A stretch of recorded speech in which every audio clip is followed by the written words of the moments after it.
Так, друзі, ну що, розпочинаємо нашу другу частину. Наш гість, пан Максим Худолій, який є керівником освітніх проєктів в компанії SoftServe, підключився. Пане Максиме, вітаємо вас.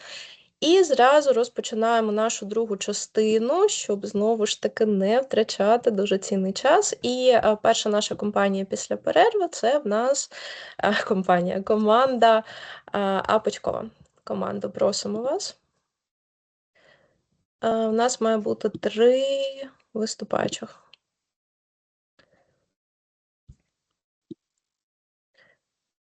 Так, Анастасія, бачу. Дмитро. Має бути видно, вебка ніби вимкнена. Дмитре, вас бачу, не бачу поки Єгора. Це може я, Паш?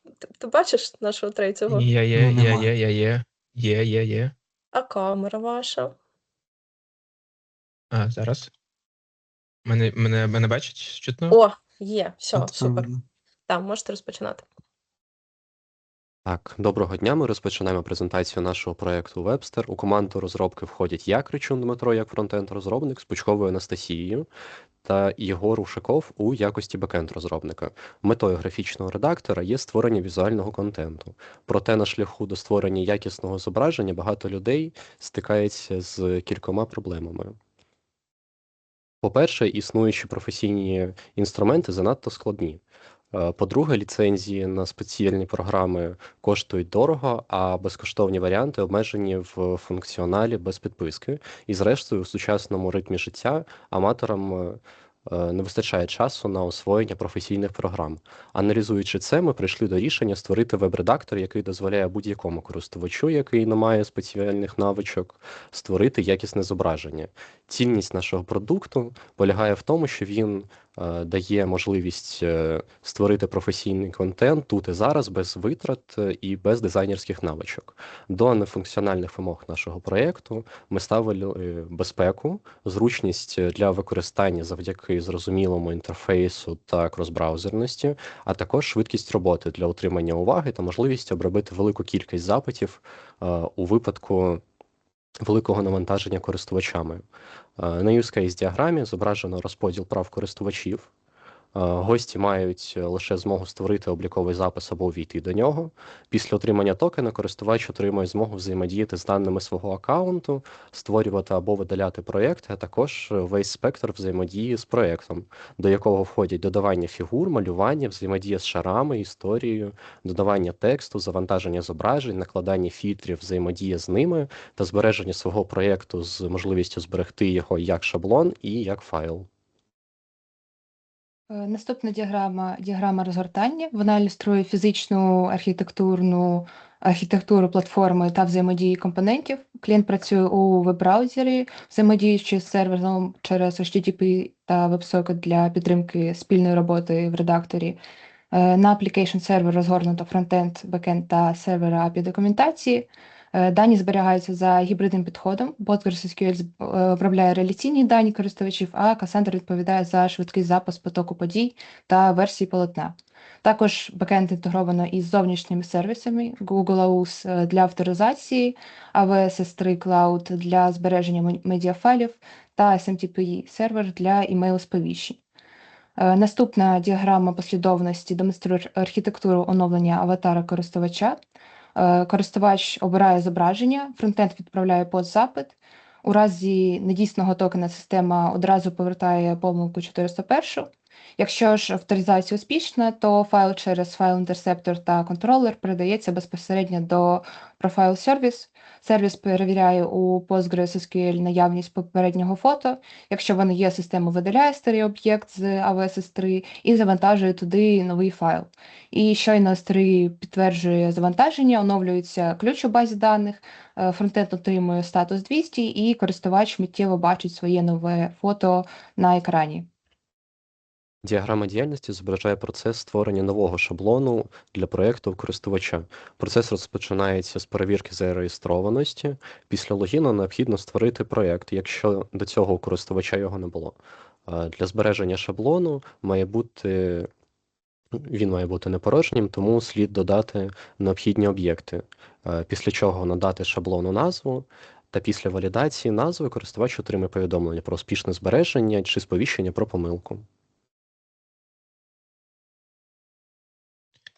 Так, для більшості функціоналу ми обрали PostgreSQL, сучасний реляційний СУБД з повною підтримкою SQL. У нашому застосунку багато сутностей зі складними зв'язками і зовнішні ключі гарантують цілісність цих зв'язків на рівні бази даних. Також всі транзакції були критично важливим фактором вибору, адже операції збереження дизайну, запрошення учасників та створення аккаунту повинні виконуватися надійно та атомарно. Наступний слайд, будь ласка. Оскільки ми розраховували на велике навантаження для роботи з полотном, нам були критичні 3 вимоги: висока пропускна здатність на запис, горизонтальне масштабування та мінімальне навантаження мережу. Cassandra проектувалася за принципом широкого рядка, ідеально підходить операції запису та читання за патрішинки, і кластеринги надзвичайно швидкі. Це дозволило нам реалізувати коміт та снапшот орієнтовану систему. Замість того, щоб щоразу передавати через API повне зображення полотна, ми відправляємо лише коміти, а снапшоти зберігаємо періодично. Це також дозволило знизити навантаження на мережу, адже менше даних передається через неї. Також Cassandra з коробки має просту ефективну систему горизонтального масштабування, що робить її ідеальним вибором для нашого сервісу. Наступний слайд, будь ласка. На фронт ми використовуємо React та White. Для графіки використовуємо Convert.js. Також використовується власна бібліотека, яка відповідає за ядро роботи з полотном. Звісно, використовується як легкий та швидкий сайт-менеджмент. На бекенді ми використовуємо Nest.js як основний фреймворк. Для баз даних у нас розділена відповідальність PostgreSQL і Cassandra. Також ми працюємо з медіафайлами через AWS S3. Щодо інфраструктури, репозиторій розміщений на GitLab, де налаштувався CI/CD, пайплайн. Після успішної збірки та проходження тестів він автоматично деплоїть оновлення на VM-інстанс у Google Cloud. Для підтримки HTTPS був запущений JX як резерв проксі.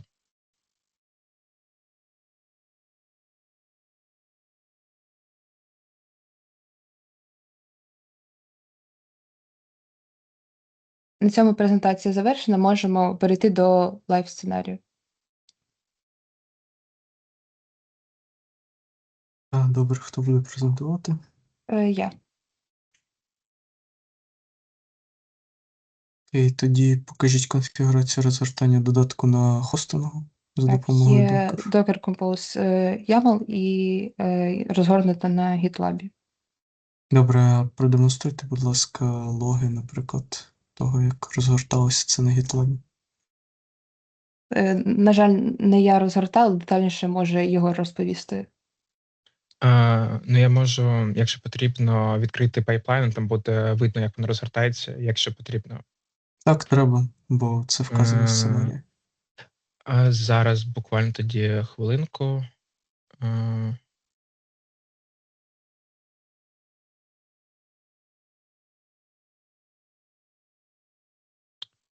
Зараз я зроблю демонстрацію.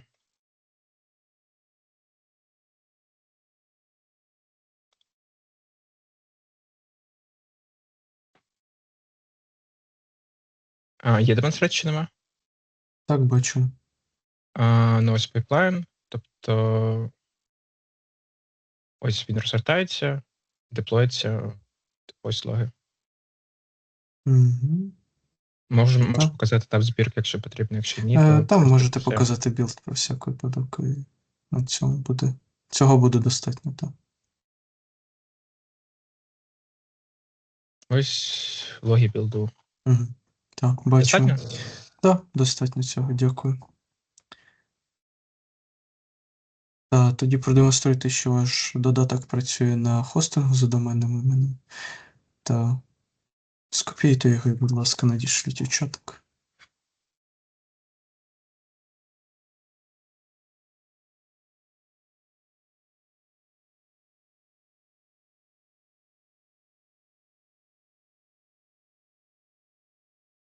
Добре. Я вже чув, що ви пояснювали, яку базу даних та чому брали для свого додатку в презентації, тому це можемо пропустити. Перейдіть на головну сторінку свого додатку. Це Головна вона- сторінка для незареєстрованого користувача це Мгм. логін. Добре. Тоді продемонструйте реєстрацію та логін нового користувача. Добре.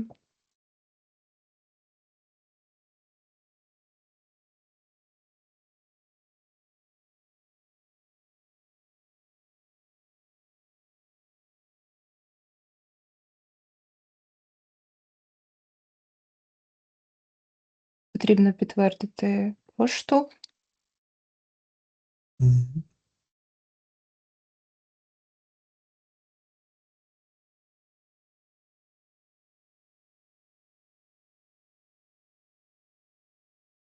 Тобто ви зробили не за Через посиланням, а за кодом. код, так. Мгм. Пошта підтверджена, автоматично заходить у аккаунт. Добре. Тобто залогінилися. Продемонструйте тепер модифікацію інформації в профілі користувача. Наприклад, можна змінити логін. Логін оновлено. Добре. У вас логін йде через пошту чи через логін, через юзернейм теж. Якщо логін можна, взагалі логін через пошту йде. Угу. Добре, окей. Тоді продемонструйте шаблони для створення проєкту. При створенні є темплейти серверу та можуть відображатись темплейти, створені самостійно. Добре, тоді створіть новий проєкт.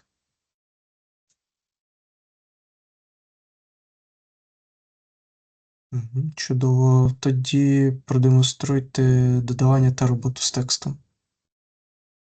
Отже, додаємо текст. Змініть Наприклад, колір. можемо змінити колір. Ось червоний, змінити розмір і, наприклад, курсив підкреслення. Так, чудово. Продемонструйте інструменти для довільного малювання, наприклад, олівець. Для довільного малювання. Маємо колір. Ось. Добре, тоді фігурні елементи, трикутник, прямокутник. Фігурні елементи, прямокутник, коло, стрілка. Добре, цього достатньо. Тепер додавання інших картинок як елементів до проєкту. Картинки можна додавати з пресету або завантажувати. Продемонструвати? Так, продемонструйте. Добре, наприклад, завантажуємо зображення і додаємо на полотно. Чудово. Так, пересування елементів на полотні за допомогою миші ви вже демонстрували, з допомогою клавіатури. За допомогою клавіатури ось. Бачимо видалення елементів з полотна. Ось. Історія змін та відновлення попередньої версії проєкту. Історію змін ось повернути, ось назад. Добре. Зміна розміру полотна. Зміна розміру, наприклад, можемо змінити ширину. Ось так. Окей. Зум. Чудово. Тепер збереження проєкту у форматах JPG, PNG, PDF. Можна зберегти як PNG. Зберегли. Відкриваю ось проєкт. Також JPG. Ось. Та як PDF.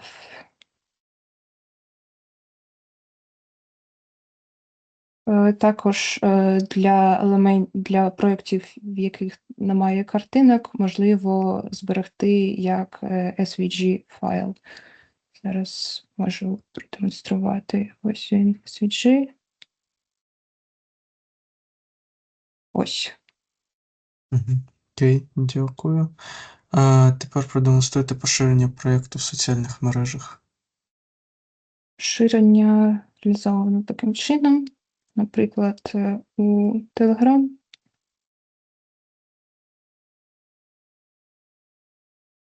І ось можна побачити, що картинка відправилася.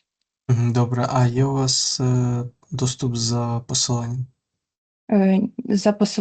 Саме за посиланням ні, є спільна робота над проєктом.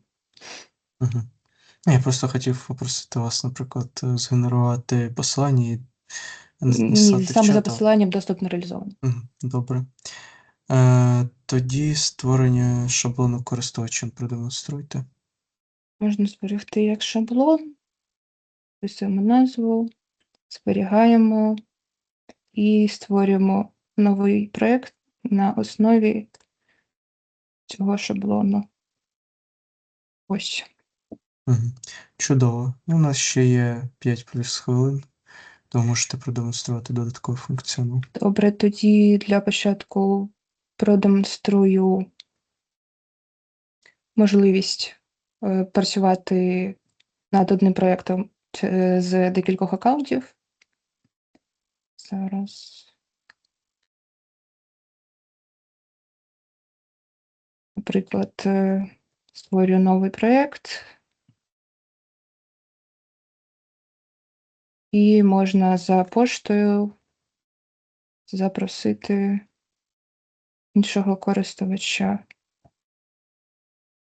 Надсилаємо інвайт. На пошті потрібно прийняти інвайт.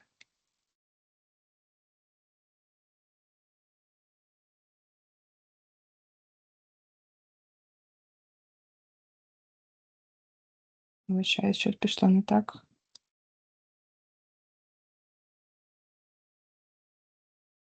Зараз ще раз.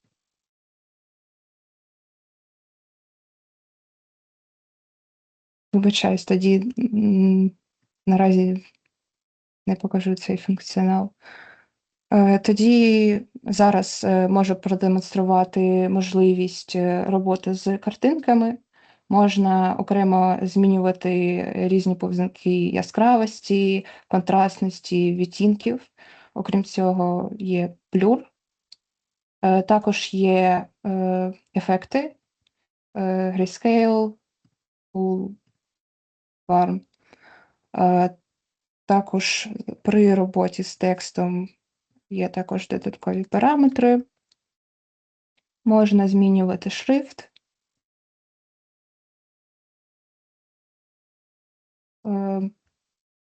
Це стилі bold, курсив, розташування тексту. Також можна додавати обводку до тексту. І параметри налаштувань відступів. І на цьому, мабуть, все. Ще можна до елементів додавати тіні. Так.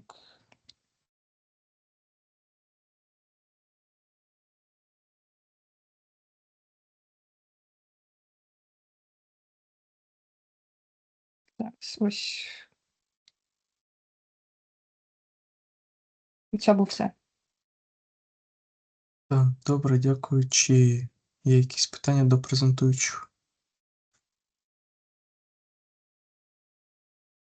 Я ж можу задати питаннячка?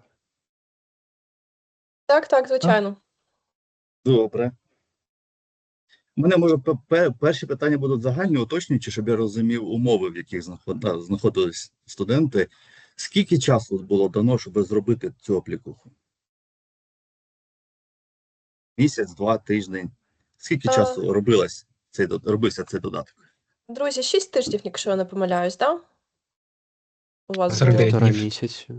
Ну так, 6 тижнів, 1,5 місяця.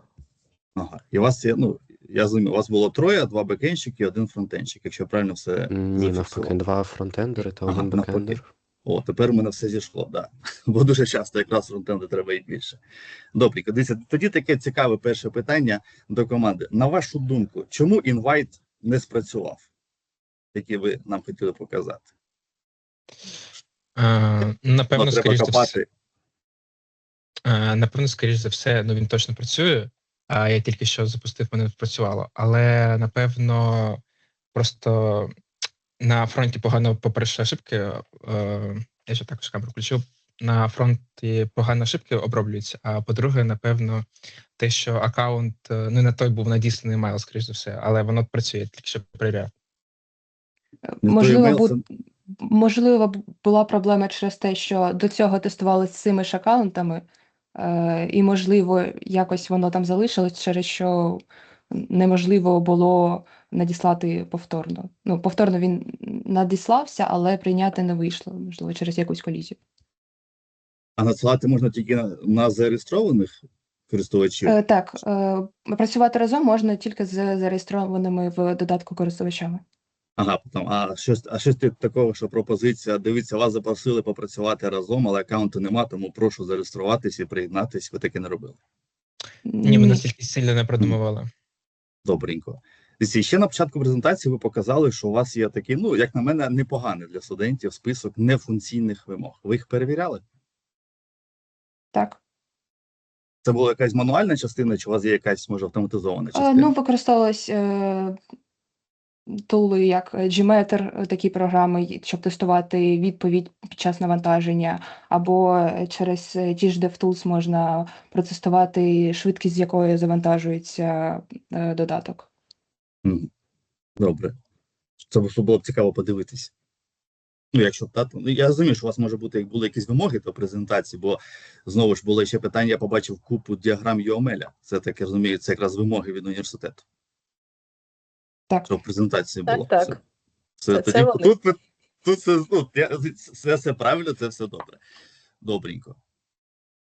Мені сподобалось, дякую тоді за презентацію. Дякуємо. Так, в мене теж є запитання, продовження запитання пана Максима. От ви сказали, що ви розраховували ваш проєкт на великі навантаження, і потім ви сказали, що ви це ще й тестували. То про які великі навантаження, в принципі, йде мова? Що ви маєте під великим навантаженням? Давайте тоді встрічне питання. Що ви От маєте як на ви увазі? сказали у доповіді, так я і повторюю. Ви сказали, що проєкт ну, дивіться, розрахований великі на великі навантаження- навантаження. В велике доповіді навантаження. 1000 одночасних користувачів, отак. Угу. Ну, Окей. там, якщо не добре. помиляюсь, в PDF написано, що це якийсь типу стартап, і ну, якщо так, типу, вже домислювати, то якщо ми б використовували б, наприклад, Postgres, то у нас була б менш пропускоздатність, тому що Postgres складніше масштабувати. І, типу, ну, у цьому була головна логіка. Угу. Окей, добре. Гаразд, розкажіть ще, будь ласка, за ці от картинки, які ви використовуєте в якості пресетів, звідки ви їх берете, і дуже мене цікавить питання, що там з ліцензією, чи можна їх використовувати комерційно, чи тільки для особистого використання, оці фото, які у вас зараз є? Єгор, відповіси? Якщо чесно, я не знаю по поводу ліцензії, ну, типу, я настільки сильно не думав. Ми беремо їх з AWS, вони за нас завантажені. Угу. Типу, настільки сильно про ліцензії, я, якщо чесно, не думав, не знаю. Окей, ну ці моменти краще було б перевірити, звичайно. Тобто дати своєму користувачу якусь інформацію стосовно цього, бо буде дуже добре, якщо в вашому додатку хтось зробить рекламу для свого комерційного, я не знаю, застосунку, а виявиться, що не можна було так робити. Окей, добре, дякую вам дуже. Може, ще в когось є запитання? У мене є маленьке уточнююче. Ви сказали, що ви в основному використовували певну СУБД, СКБД. Яку ви використовували? Чи може більше, ніж одну? Ну, у нас PostgreSQL і Cassandra, як написано у презентації. Да, ви сказали, що ви в основному використовували її. Було щось додаткове? У нас є PostgreSQL і Cassandra, в основному використовував PostgreSQL А навіщо Cassandra? для реалізації робот з полотном. Угу. Можете трошки детальніше? Ну, типу, як розумію, більшість рішень робили так, що в них є типу повне зображення полотна у будь-який час, і за допомогою цього, ну, типу, якась напевна версія є, і за допомогою цього вони типу, хранять JSON. Але це призводить до дуже великого навантаження на мережу, тому що, типу, кожен раз присилати повне зображення це доволі дорого. А по-друге, типу, Postgres доволі обмежена пропускна здатність на запис, тому що у нас є така штука, як індекси, і Postgres дуже складно працює з таким індексом, тому що йому потрібно пересчитувати їх, бо більшість індексів реалізовано через, як це називається, біт3, і там доволі складний процес перерахунку, тобто є обмеження на запис природній. А у Cassandra немає таких біт3 в них, ну, індексів такових, в них реалізовано трохи інакше. У нас є clustering key, partition key. Якщо дуже коротко, у нас типу Cassandra предполагає, що у нас є якась нода, тобто сервіс. І на цю ноду він по partition key відправляє наш запис, а по clustering key він сортує цей запис типу по порядку. Ми можемо типу це настраювати. І за допомогою цього ми можемо дуже швидко робити нові записи у Cassandra. тому що їй не потрібно пришитові індекси. А по-друге, можемо дуже швидко отримувати всі ці записи по clustering key, тому що вони храняться у одній області пам'яті. Ну, тобто, якщо не помиляюсь, дуже близько одна до одної. Окей. Добре, дякую за розгорнуту відповідь. Нема запитань більше. Дякую за питання. Звісно. Дякую. Ще, можливо, у когось є запитання? Все, команда, тоді дякуємо вам. Ваша презентація завершена. І рухаємося до наступних презентуючих. І це в нас М. Копняк. Команда. Так, 3, у нас має бути 4. Ага, все, супер. Всі бачу, можете вмикати демонстрацію. Так. Скажіть, чи видно? Так, видно. Все, можна стартувати? Будь ласка. Okay. Good afternoon, everyone. Today we are presenting our course project called Webster, which is a browser-based graphic editor. The idea of our project comes from market evaluation that we did as a team. We've explored tools like Canva, Figma, Adobe Express, and PenPot that offer different useful aspects like templates, cloud access, collaboration, and export options. But there were also some issues like limited free functionality, complex interfaces, and export restrictions. That's why we decided to create our own accessible web editor. The objective is simple. Many users need simple tools for creating posters, banners, presentations, social media content, or other graphic materials, since professionals usually prefer desktop software anyways. It is our task to develop something original for newbies that doesn't confuse simplicity with low functionality. My name is Maria. I was the team lead of our team. Here you can see our other members, Olena, Igor, and Vitaly. Since this project was heavily front-oriented, everyone did at least a part of user interface and experience logic. We focused on 5 main aspects: performance, scalability, security, reliability, and usability. The page load time should not exceed 3 seconds, and the average server response time should be up to 200 milliseconds under a load of 100 users. The project architecture is based on the MVC pattern to expand the functionality later without redesigning the whole system. Email verification is used, passwords are hashed, communication between frontend and backend is protected by HTTPS and tokens, and file uploads are limited by size and formats. Reliability is provided through automatic project saving every 10 seconds. The system is also expected to provide service recovery and 99% uptime. The design is responsive and intuitive and supports different screen sizes from mobile devices to desktop monitors. Our use case diagram basically presents our functional requirements in a connection to different roles. There are 3 main roles in the system: guest, user, and admin. Guest can view the homepage, register in the system, complete email verification, and log in either with a mail and a password or using Google authorization. After authorization, manage his own project, his profile, and use public templates. In our architecture, each project includes multiple canvases. Each of them is also an object for CRUD operations from its creator. There is a wide variety of tools that can be used to work with each canvases, such as layer management, drawing, adding images, shapes, text, working with colors, and so on. Each action should be available for the rows with canceling or repeating actions. Each project then can be published as a template to be public for anyone to use. The admin role has access to management functions. The administrator can create, edit, and delete users, edit user roles, change names, delete avatars, and manage templates.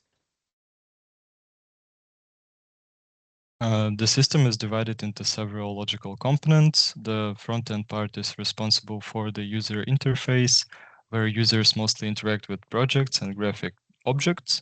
The backend part is responsible for processing user requests and managing the main system logic via separate modules. The database stores structured information about entities, and in addition, the system uses file storage for uploaded files. The diagram also shows external authorization services, which allow users to sign in through external accounts. Almost every function in our application had a different nature and required its own implementation approach, which didn't allow us to reuse logic too much. This diagram shows one of these simpler processes. A project export as a zip file. It shows interaction flow between front-end, back-end, and the database during a typical user action. User clicks export button, front-end sends a request to backend, and backend gets project data, generates required data and metadata, creates a zip archive, and returns it to the browser for download. Next slide. Next slide. This activity diagram shows drawing and erasing logic of our project. Instead of creating completely separate processes for these tools, we try to optimize the system by unifying several actions into one general workflow. The user chooses a tool and presses the mouse button. Then the system checks whether the layers and defines the module. And after that, both tools follow a similar workflow with size and movement, just one with rendered strokes and another one with pixels removal. Here you can see the main entities of our database model. We've chosen the logical database model to show enough detail, but we try to keep it simple. Next slide, please. There are also two isolated tables that store global data about fonts and text effects that are fetched from outside external Google Fonts API. It allows us to do just one fetch at the very beginning and not fetch every time. This slide shows the main technology stack of our project. For the frontend, we used React, TypeScript, White CSS. For the backend, we used Test.js with TypeScript. It processes requests, manages users.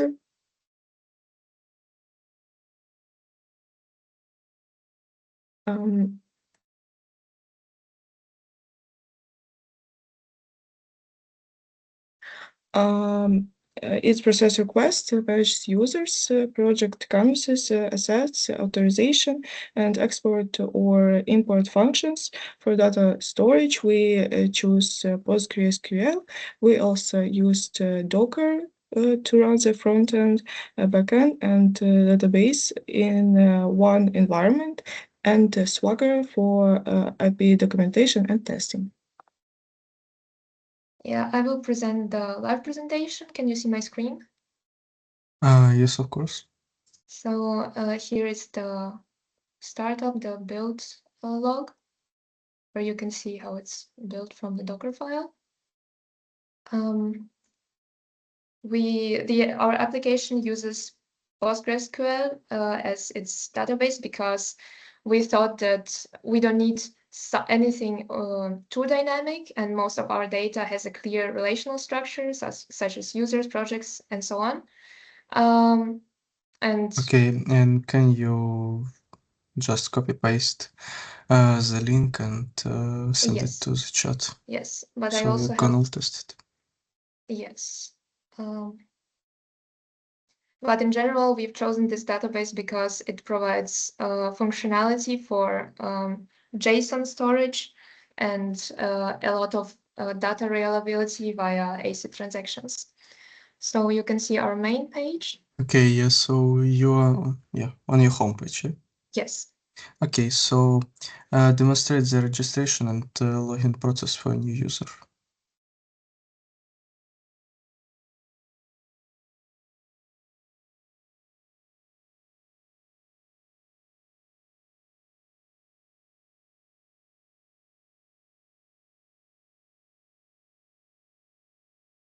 Our hosting is a bit slow after some time of inactivity, but that's pretty much normal.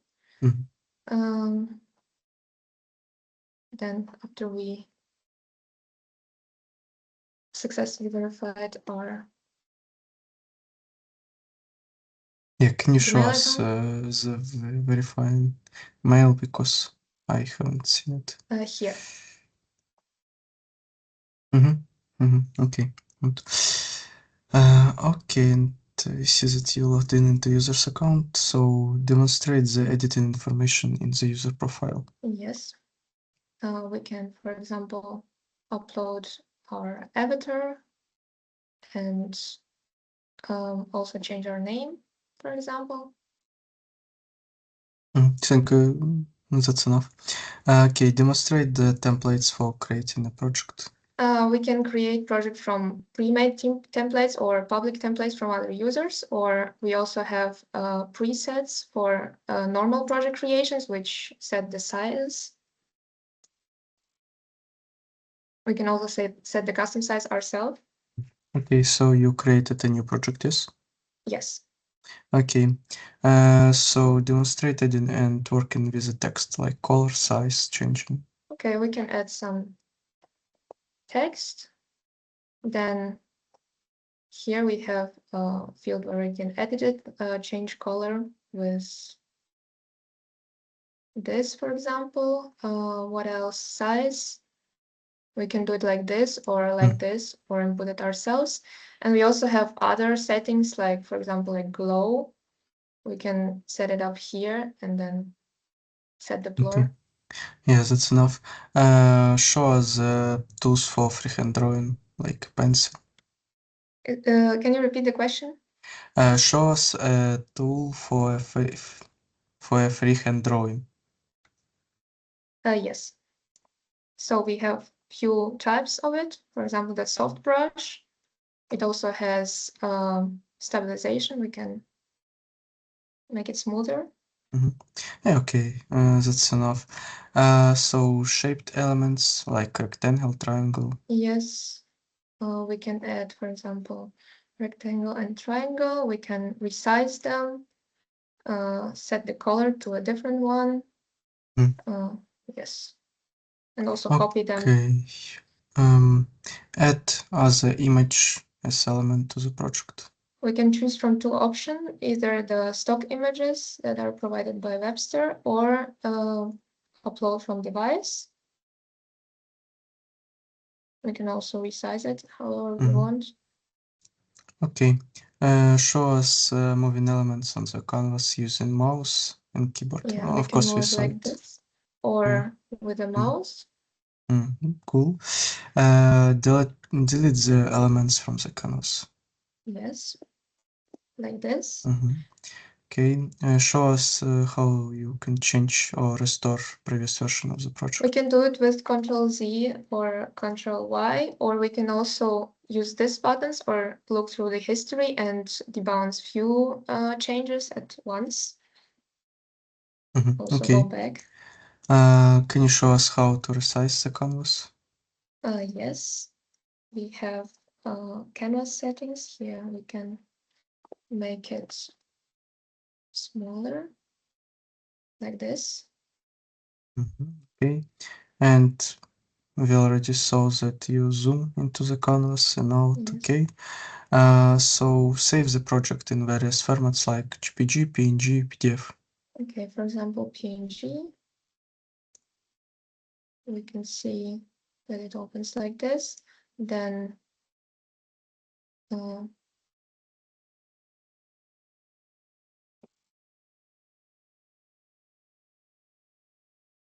PDF.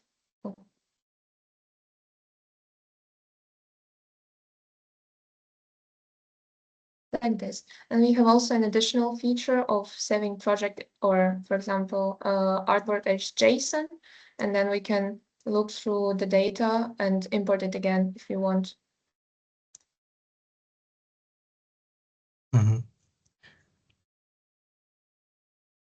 Yeah, you can open it Yeah. and show us it's okay. Yeah. Okay, good. Can you share the project on social media?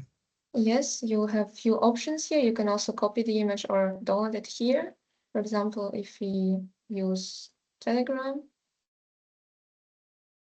we can share it here. And can you copy the link and paste it Yes. into the chat?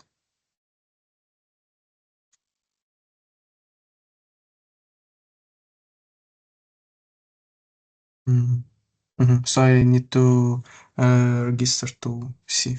Yes. Okay. Okay. So show us the user-created templates, how you can We create. can push this publish button, then we publish it as a public project, so to say, and then you can see your public templates here in this tab. And as you create the project, you can choose from these tables, and it's also shown here. So yeah. And maybe you need to give me the access to via this link, because I already registered via I'm not the sure Google if it integration. works because me personally, I only tested if the link shares with it wasn't my function, so I don't know if it actually works. We'll have to ask the team later. Okay. Maybe we can ask now because it's part of the live presentation. Okay. Yeah. So Olena, can you tell us how it works?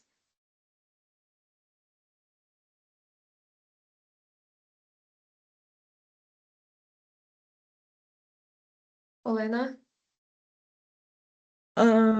Це трошки недопрацьовано було, так як Okay. я не тестувала, типу, як інший може, типу, подивитись. окей. Я запостив, як воно виглядає, може вам це допоможе в майбутньому. Okay, thank you. Okay, so now you can show additional functionality because we have, I see, 3 minutes more. Yeah. We focused on working with colors and make it possible to set up the RGB values and also to edit the hex number of the color. Every user can also save their colors. This is especially useful if you work, for example, with some layout designing or just drawing and you have some fixed color palettes and they are accessible from any project. So they are global per user. Yes, we also have fill as an instrument, as a tool in our project. It also has some tolerance settings. So for example, if we have an image and we merge it with the raster layer for it to become less of an object and more of a raster, we can set the fill tolerance and it will define how much of an image will be painted. Also, we have eyedropper tool. We have some additional text work here. I will choose a more pleasant color. You can, for example, set Google fonts. I show it as in our database structure. We've imported some Google fonts and you can set them on your text, and each Google font provides you a number of effects that are visible if we make it bigger. So like this 3D effect and similar. We also have grid on our page, which allows us to, for example, to turn on this magnifying tool, and then we can move across the grid elements. Then we can also resize it or turn it off and just use it as a tool. There are also additional editing for every object with shadows and but I need to set the normal font. Oh, we can also import fonts, for example, like here. If we choose this file, we can change it to the imported font. And there's also shadows and glow effects. There are some filters that every person can use to edit their images. For example, here, you can set up the contrast, the brightness, and the saturation. And to make it useful for everyone, since we make projects public, it can be the templates, basically the public projects. It can be difficult for the website to maintain, to keep it clean, what people post there. So we have made the admin panel where we can look through and delete something what doesn't match the requirements of the service. We can also edit users and change their name or role to promote them to admins. Yes, and to make it even more useful, we added some marking projects as your favorites.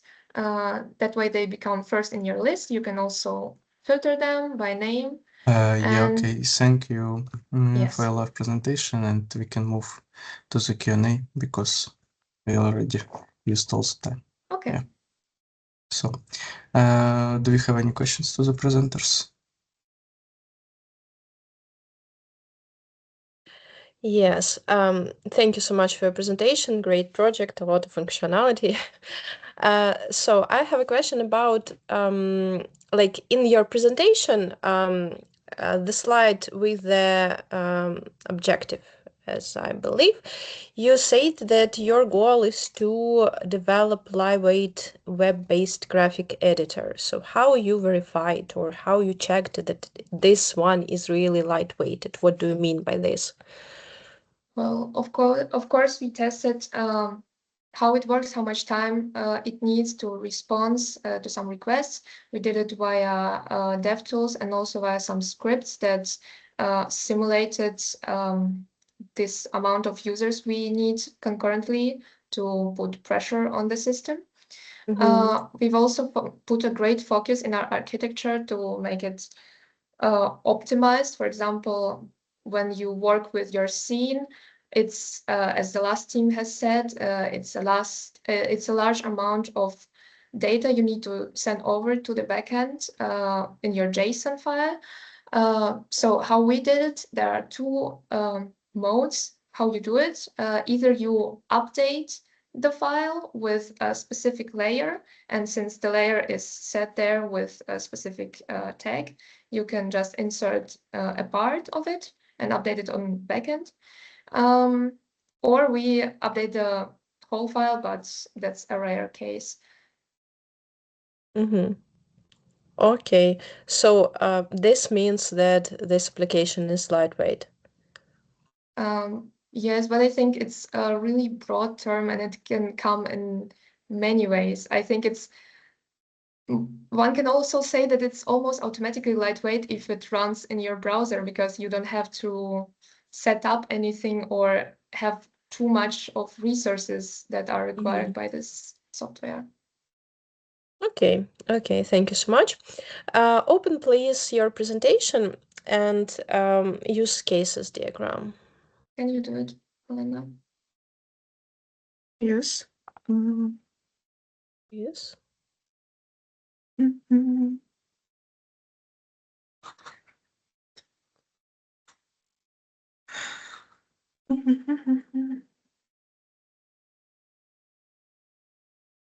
We don't see your screen at the moment.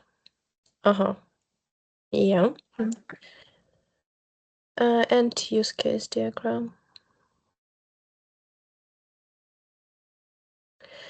Thank you. So here you have this use case edit users. What does this actually mean? Like, what do you mean by edit users? Like to edit the user data? What kind of data? the one that is shown in the extents, so the role name and user avatar. So there is no like separate use case, a separate function for editing users. There is like only like you can edit role, you can edit name, or you can delete user avatar, right? For admin, yes. So let me remind you that this is like a use case diagram, and here we show like exact functions of our software. So then you show something as a use case. It's not like generalization of some like other functions, right? But it's like actual function. So Okay. we only connect a few use cases only if there is like some functional connectivity between them. So you can do this by doing this only, and only in this case. Or maybe you can do something like additional than you do like your main task. So only in these cases we connect our like use cases. For example,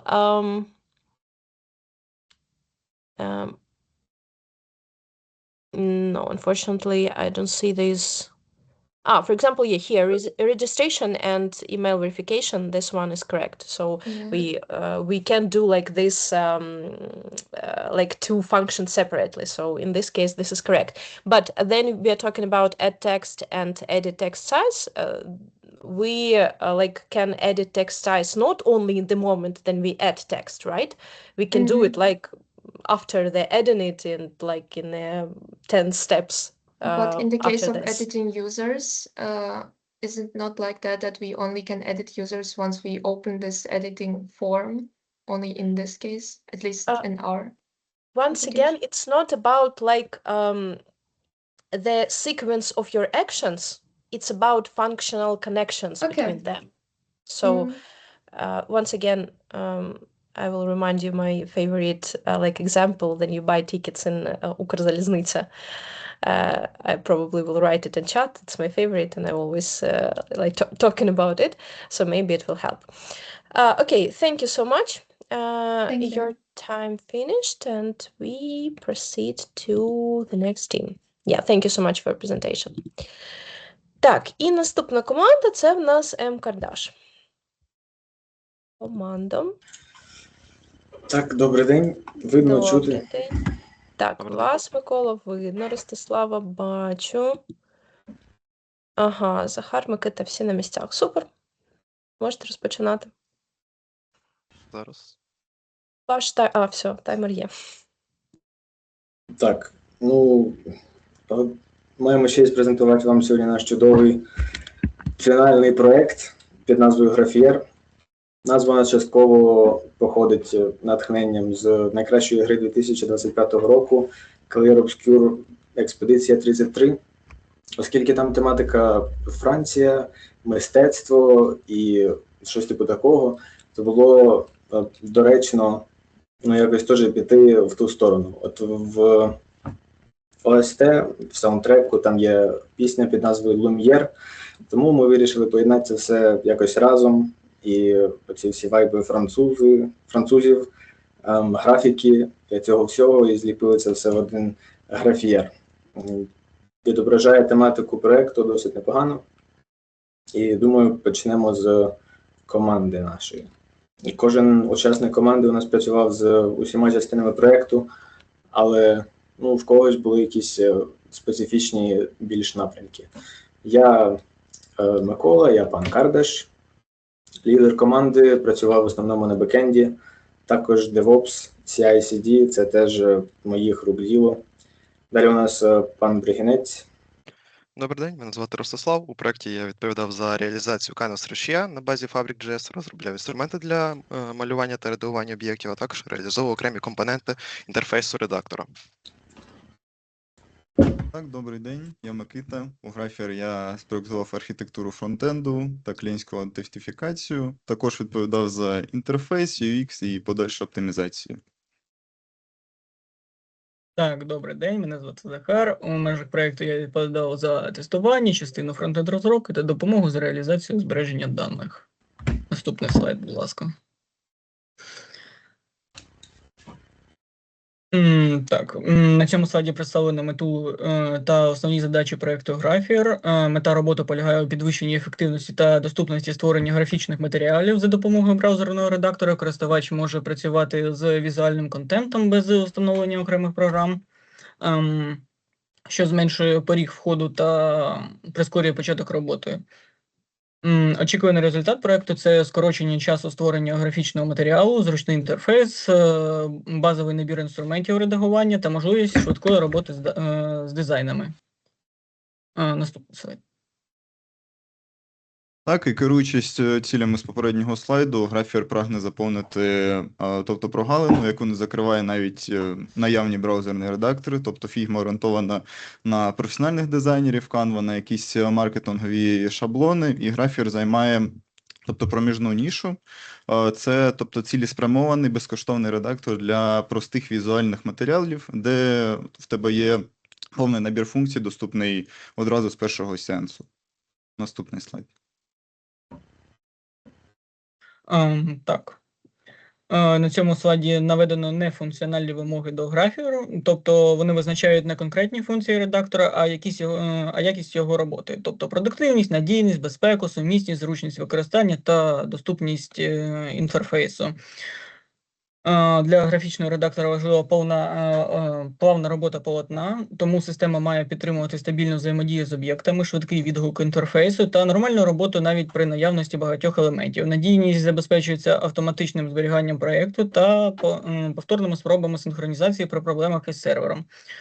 Безпека передбачена, тобто безпека передбачає HTTPC, TLS, байт-скрипт для паролів, GVT-токени та обмежені частоти запитів. Також застосунок має працювати в сучасних браузерах і підтримувати базові вимоги доступності. Наступний слайд, будь ласка. На слайді відображена use-case-діаграма. Система має двох акторів, гість та зареєстрований користувач. Гість може зареєструватися, підтвердити імейл, увійти через пошту або Google Out, а також відновити пароль. Зареєстрований користувач отримає повний доступ до функціоналу, це створення та редагування проєктів, додавання фігур тексту та зображень, керування шарами, збереження, публікацію та експорт. Так, на цьому слайді показано діаграму розгортання застосунку.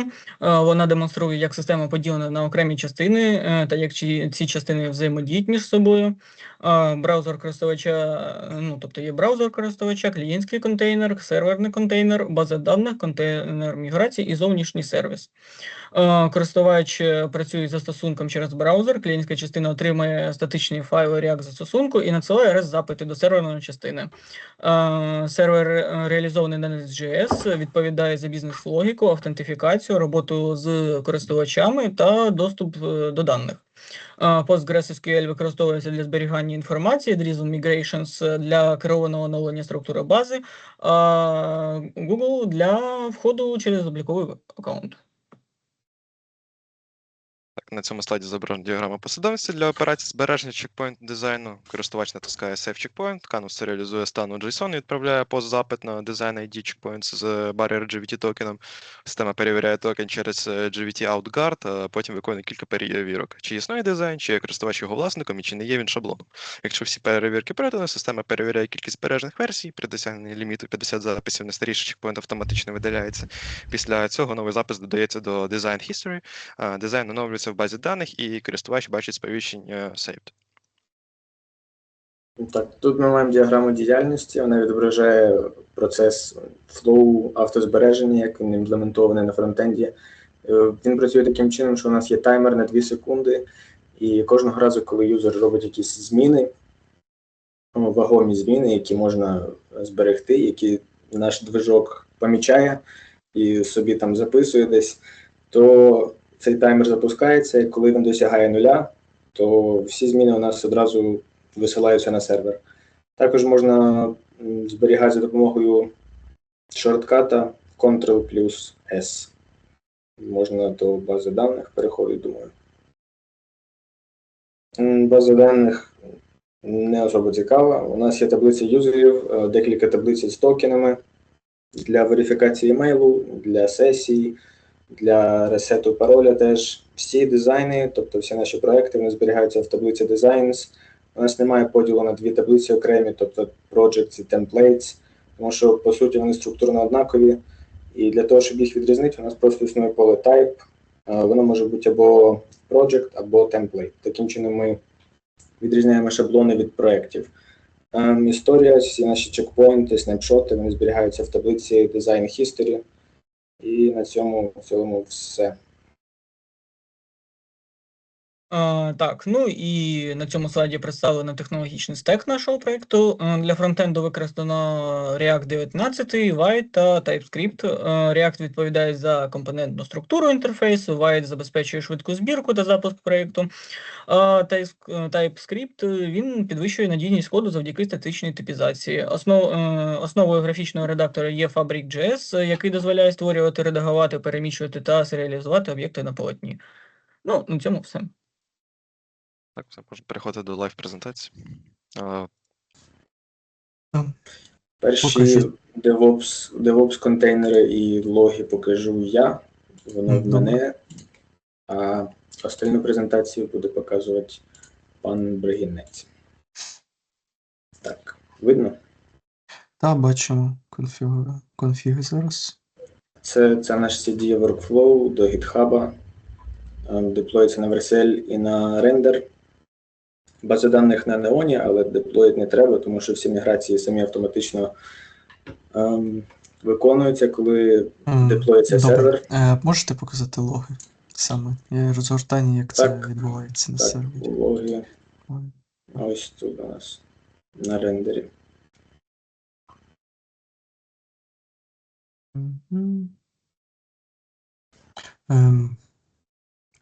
Це Nest. А можете саме показати, де білд докер логи?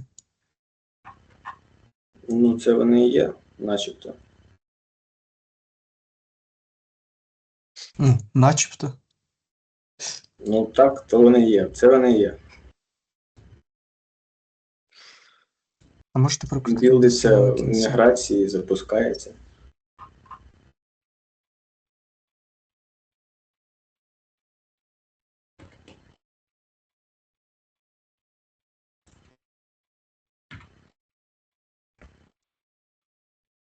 Окей. Добре, тоді продемонструйте, що ваш додаток працює на хостингу за доменним ім'ям. Так, це ж далі. Так, це вже пан Бригінець. Так, от можна знайти його grapher.inc. Так, можете, будь ласка. Так. Дякую.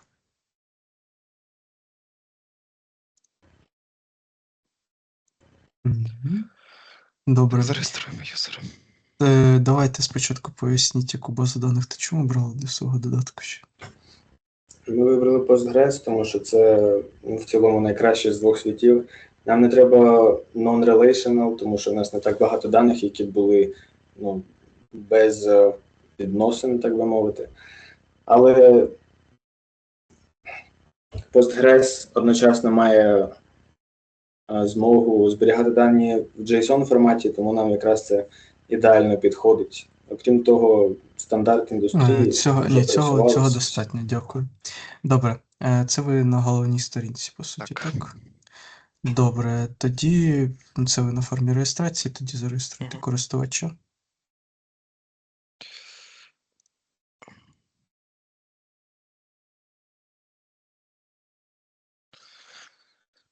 Так, тепер нам надіслали повідомлення про верифікацію.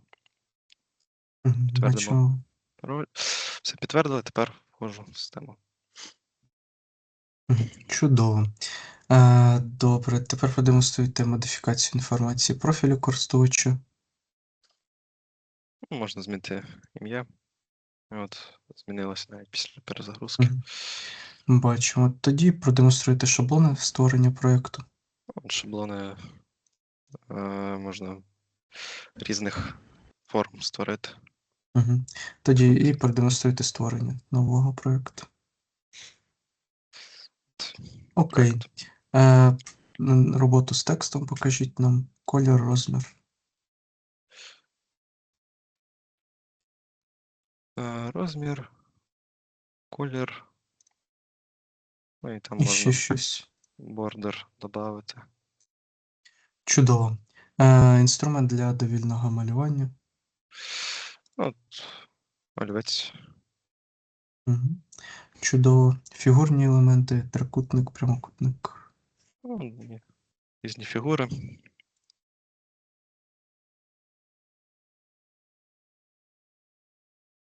І там багато. І можна там змінювати також. Добре, додавання інших картинок. Картинок. Картинка. Чудово. Ми бачимо, ви пересуваєте елементи за допомогою миші. Можете, будь ласка, за допомогою клавіатури? Ні.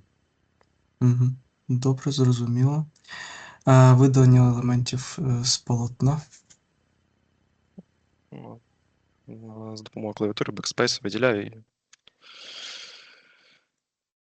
можу будь-який елемент видалити. Добре. Тоді історію змін та відновлення попередньої версії проєкту. Нажимаю Ctrl-Z для того, щоб відновити те, що було видалено. Історії можна робити чекпоінти. Зберегти, наприклад, таку версію. Я зберіг. Тепер я от щось зміню. Додам, наприклад, таку фігуру. Зроблю ще один чекпоінт. І тепер я можу між цими версіями перемикатися і от починати роботу, наприклад, з цієї версії, потім з тієї, з якої захочу. Також є автосейви після змін.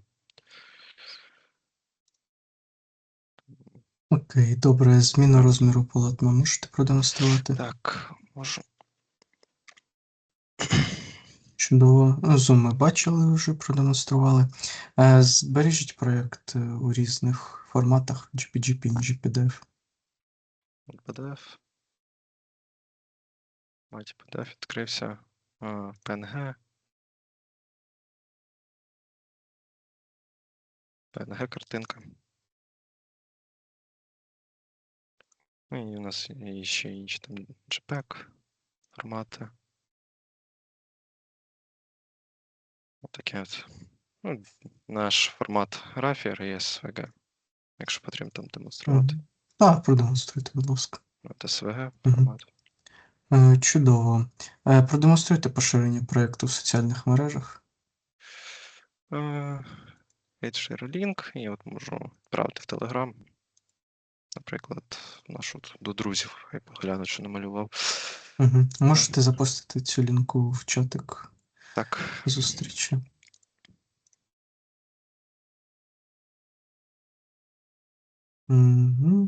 Можете і продемонструйте створення шаблону користувача. От я зберіг його як шаблон. Тепер от в мене от в темплейтах воно збереглось.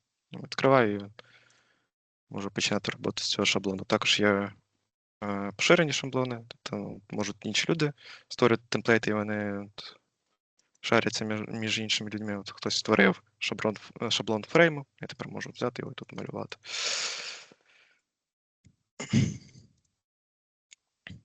Добре, ну і тепер для тих потоків, які будуть після вас і дивитимуться це відео, покажіть функціонал, будь ласка, додатковий. У нас ще є 4 хвилини. Функціонал, ну, наприклад, кастомні фонти. Тобто можна скачати якісь, загрузити, і от буде в цьому форматі воно малюватися. Також піпетка. Колір вибираю. Тепер таким кольором. Там ще якимось стирачка, заливка. Також от зараз намалюю, наприклад, коло. Хочу його залити якимось там кольором червоним. Ще те, що можна поширювати ці проекти свої, Make it Public, от вони будуть тут зберігатися, тут хтось вже малював, Sunshine Frame. Можна собі його скопіювати і продовжити роботу. Ще з такого, що якщо може команда підскаже, може щось я забув демонструвати. Там є імпорт-експорт з проєкту саме. Так. Ну, експорт як графір і його заімпортувати. Імпорт файли. Ну і в цілому все, гадаю, так. Ну, зміна назви це така собі маленька фіча. Ну, я гадаю, все. Можемо переходити до питань. Добре, дякую вам за презентацію. Та, у кого є які питання до презентуючого?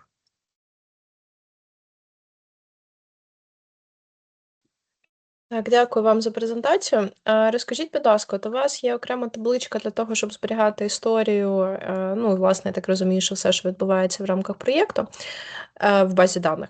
А поясніть, будь ласка, як часто вона оновлюється, як часто ви до неї звертаєтеся, і чи не створюється у вас при цьому якесь додаткове навантаження на ваш продукт? Наскільки я пам'ятаю, автосейви відбуваються автоматично кожних 5 хвилин. Угу. Або в іншому випадку юзер може сам створити будь-який іменований чекпоінт, як він захоче. Тобто кожних 5 хвилин у нас воно зберігається, і в цілому ніяких проблем з навантаженням немає, оскільки самі дані проєкту не настільки багато займають, якщо там не мільйон картинок яких-небудь. На картинки у нас є обмеження 10 МБ, тому це теж контрольовано. Окей, гаразд. Тоді спочатку перша частина мого запитання. Відповідно, якщо це раз на 5 хвилин, а користувач за ці 5 хвилин там купу всього зробив, як ви це зберігаєте, як даєте йому можливість робити undo-redo? Зберігається це все в пам'яті браузера. Угу. Кожна 2 секунди автосейв в пам'ять браузера. Ага, окей. Якщо, окрім цього, при кожній зміні у нас ще переписується стейт окремий в таблиці для проєкту. Тобто у нас є проєкт, таблиця з проєктом, там його дані, назва і все остальне, і його конкретний прямо зараз стейт.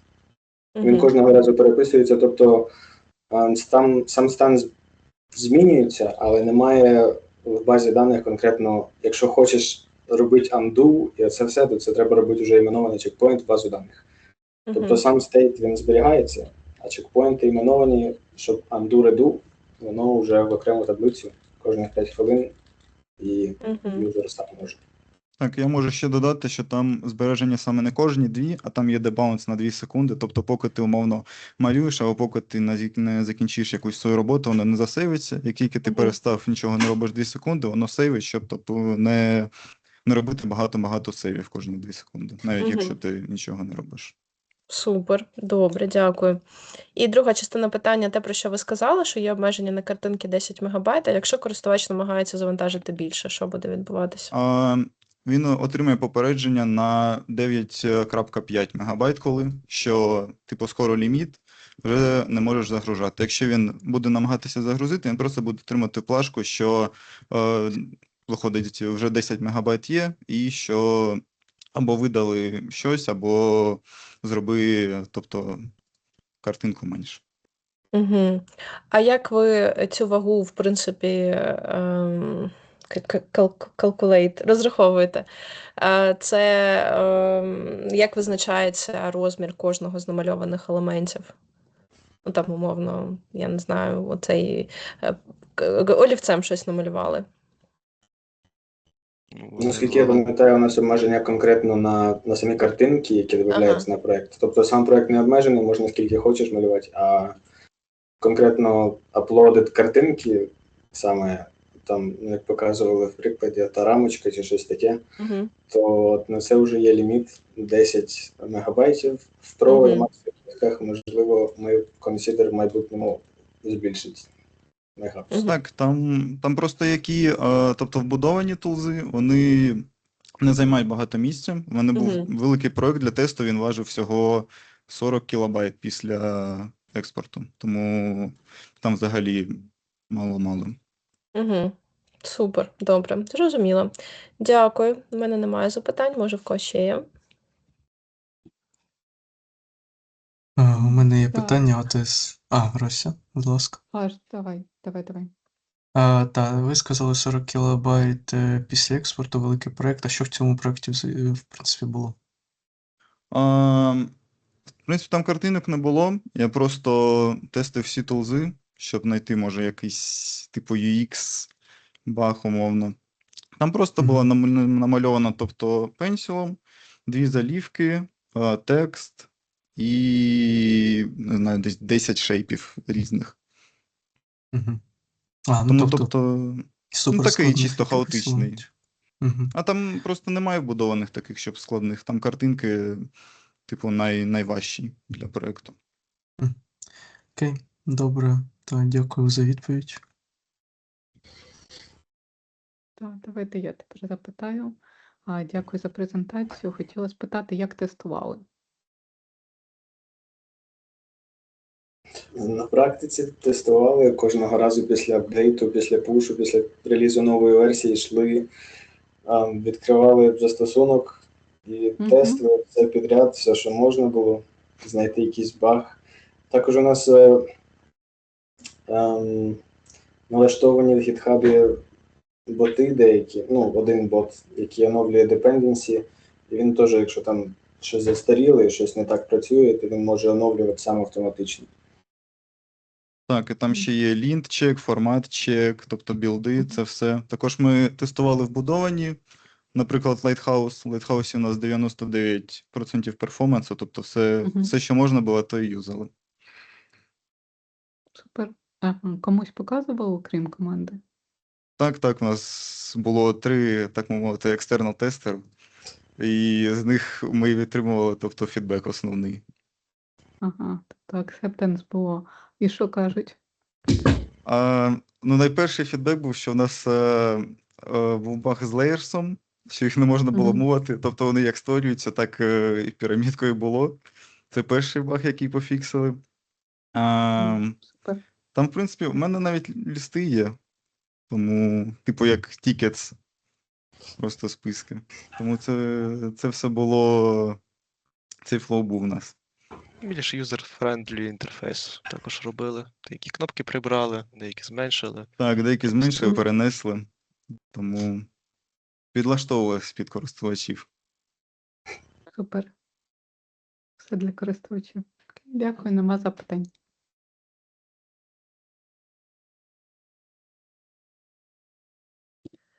Окей. В такому випадку, команда, дякуємо вам за презентацію. Ваша презентація завершена. І рухаємося до наступної команди, і це в нас Велько. Так, у вас має бути 4.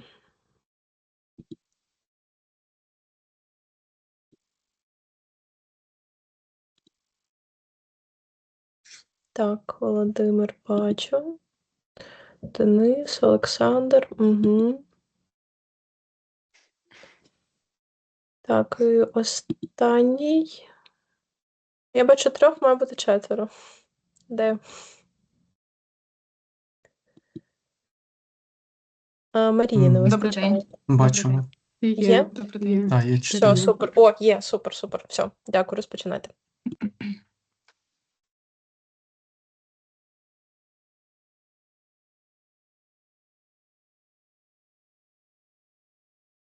Can you see my screen? Yes. Okay. Good afternoon. Today we present our course project called Visora, an online graphic editor. The purpose of this project is to create a browser-based application for designing and editing digital graphic content. The system allows users to work directly in a web browser without installing additional desktop software.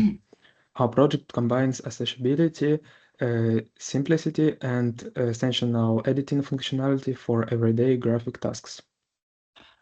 The main goal of the project is to develop a web-oriented graphic edition for creating and editing digital visual content. The main tasks included analysis of the problem domain, identification of user requirements, development of system architecture, implementation of graphic edition functionality, integration of Canvas interaction tools, and testing the final application. Special attention was paid to usability and responsiveness of interface.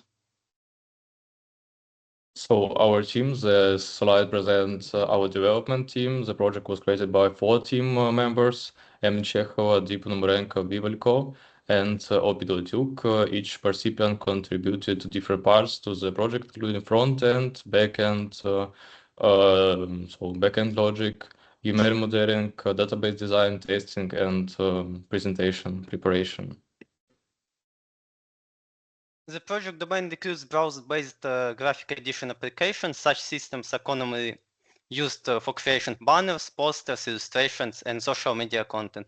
We analyzed several existing solutions, including Canva, Bob Express, Figma, and Pixel. We always pioneered a lightweight and accessible editor that combines essential edition functionality with a clean and user-friendly interface. This slide compares the strengths and limitation of existing graphics editors. Canva is beginner-friendly and provides many templates, but advanced features require paid subscriptions.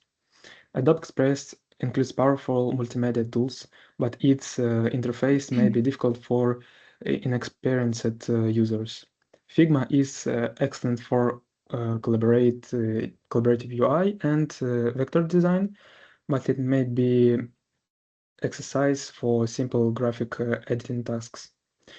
Pixlr is lightweight and browser-based, but it lacks advanced professional functionality. Based on this analysis, we identified the need for a simpler and more balanced solution. This slide presents the main functional requirements of the system. The editor supports user registration and authentication, profile management, drawing and canvas interaction, text editing, image upload, object manipulation, layer management, project save and export functionality, and UDO-REDA operations. These requirements define the core functionality available to users.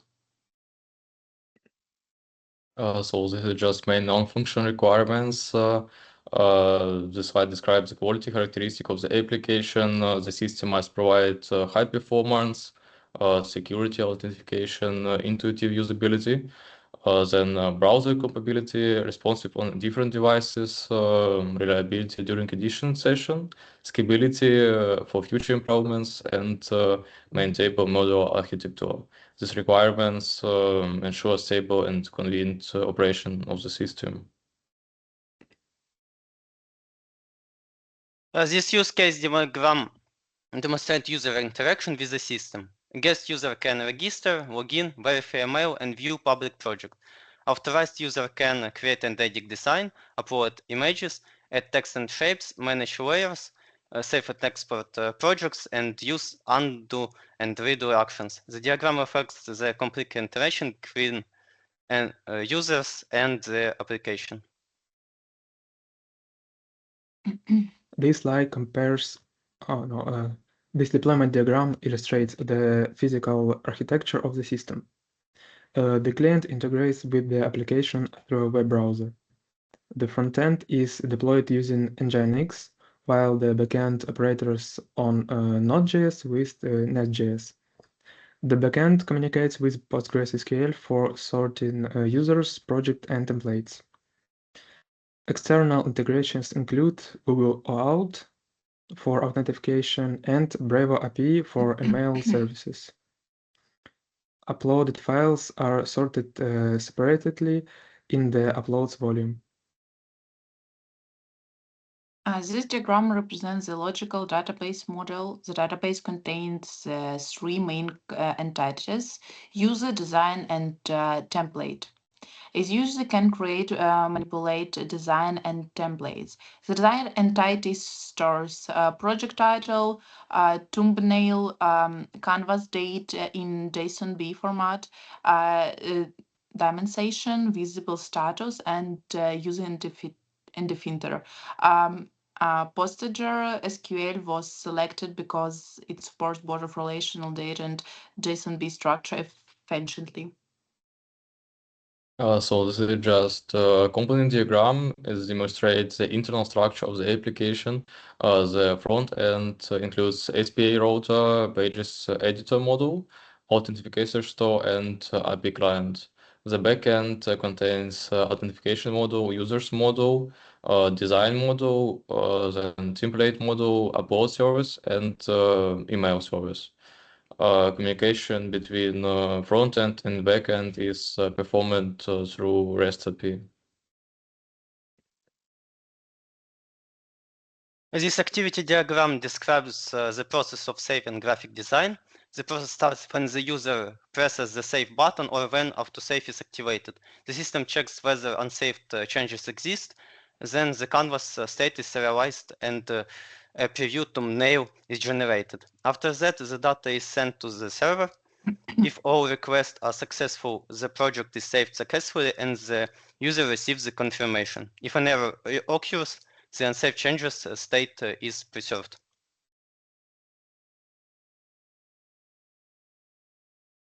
This slide presents the technologies used during development. Front-end technologies, React, TypeScript, and Fabric.js. Backend technologies, Nest.js, PasswordGPT for authentication, and Swagger for API documentation. The database system is PostgreSQL. Deployment technologies include Docker and Nginx. Together, these technologies provide scalability, maintainability, and stable system performance.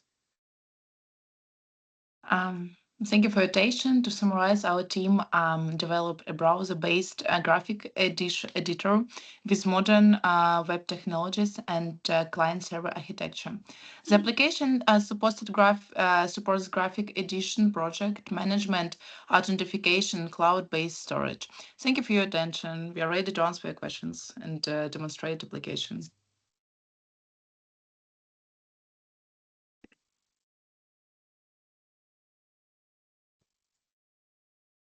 Okay, who will demonstrate? We'll present you the live presentation. Yeah, 1 second, please.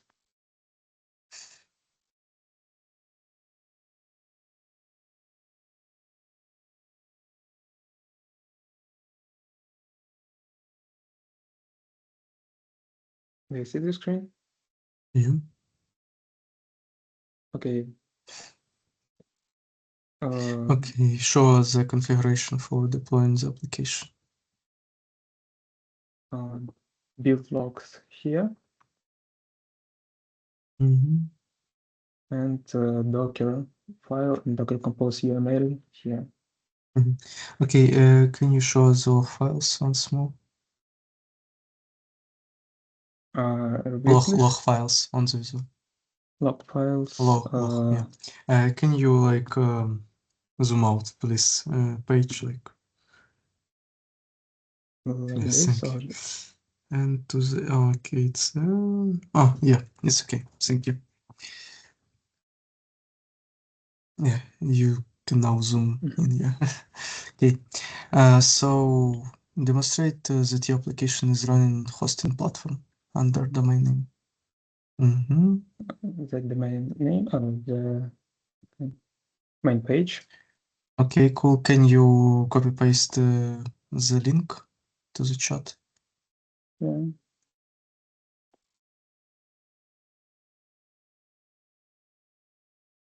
Mm-hmm. Great. So explain which database you choose for your application and why.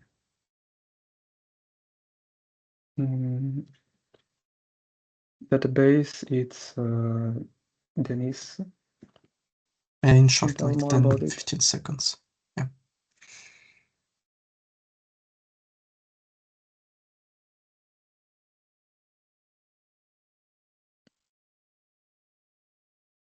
I cannot hear you. You are muted.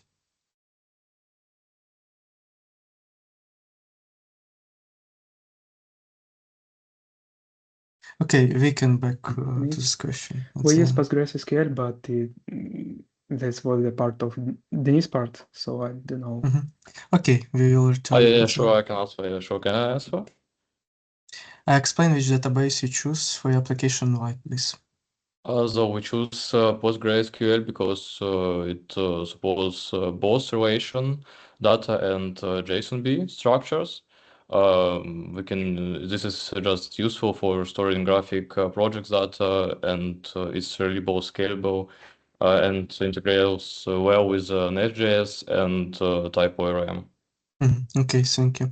So this is your application homepage, yeah? Yeah. Okay, go to registration form. Yeah, and Register. register a user, please.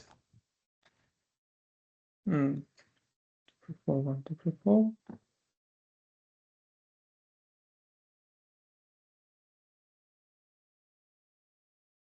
And password. Already registered. Okay, so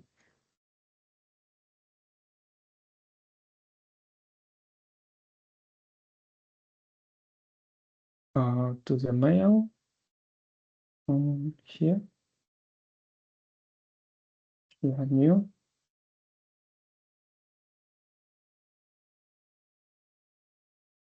So we can see that you confirm the account creation via the link in the email, and you logged in to the user's account. Okay, so demonstrate editing information in the user profile, please. We can add new photo, new nickname like that, or new password. Yeah, okay, that's good enough. Demonstrate templates for creating a project. Templates, system templates, and we have users templates. Okay, so create a new project. New project. So add and work with the text like color, size, and other characteristic.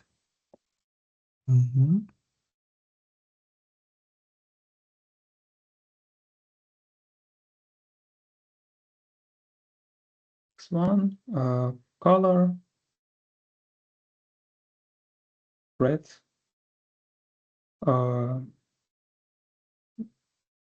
like this. Yeah, and size. Cool, good. So tool for freehand drawing, like pencil. Shaped elements. Shaped elements. Add other images as elements to the project. Images, system images, like this. Or users images. So we see that you can move elements using the mouse. And what about the keyboard? Okay. Delete the elements from the canvas.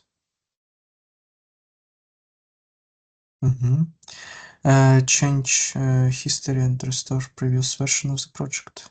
We can change history with Ctrl-Z, Ctrl-Y, like that, or here. Okay. Resize the canvas. Resize here.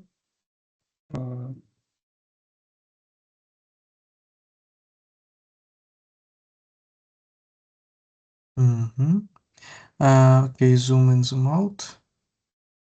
Okay. Save project in formats like JPG, PNG, PDF, and one other of your choice. PNG. Desktop.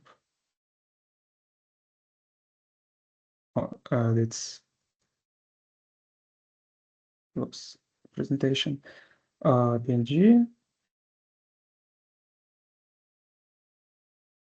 JPEG. It's SVG.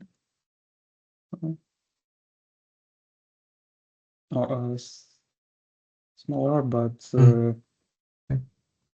it don't with picture. It don't work with picture. Okay. Like that. SVG. Yeah, no errors. And And PDF. PDF.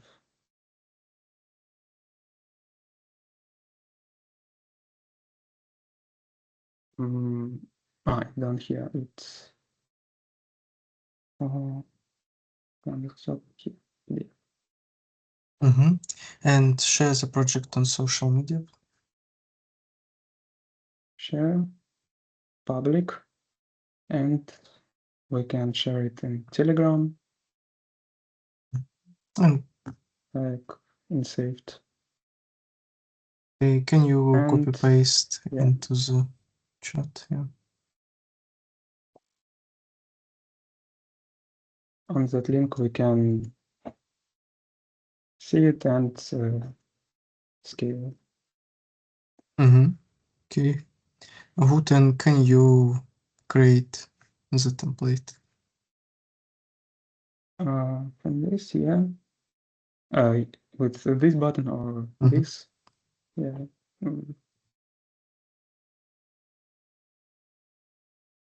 Save. Now we can see it here and here.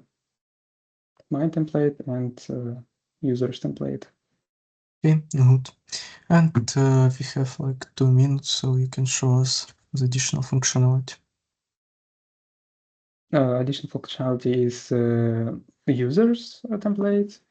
We added some instrument like filters. We can, I don't know, like this, or in wall stand this, and delete it. Any stickers. And here it's all, but we added admin with admin panel.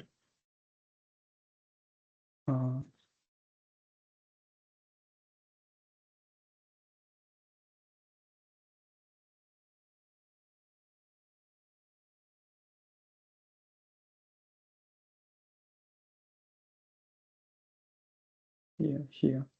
Admin can edit info, users info, like this. Can delete designs and template for users. We create this template. We can see it here. But now go to admin panel, delete it, and here's no. Or delete all users. That's all. Okay, thank you for your live presentation. We can move to the Q&A. So, do you have any questions to the presenters?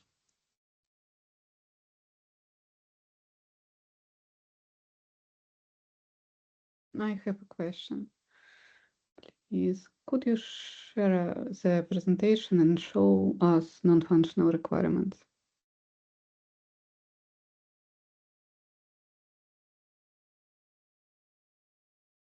Yeah, sure. Just a moment. Class, no rush.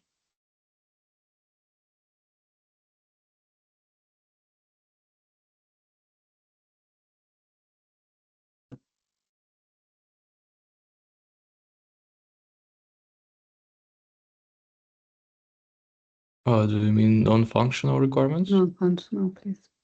Okay. Sure. So, non-functional requirements. Yeah, it's the second page. Sorry.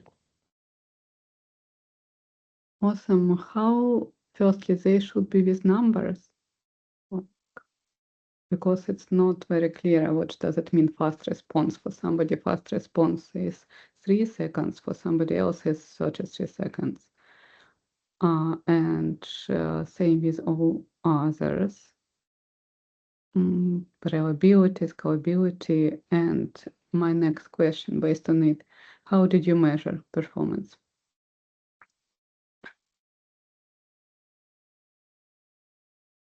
For example.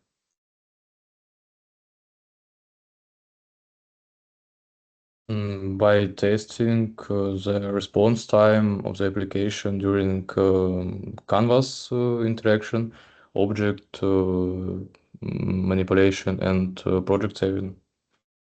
You technically read what you have on the slide. How exactly did you measure it? Technically. We checked the browser responsiveness and stability while working with multiple graphic elements. What did you use for it?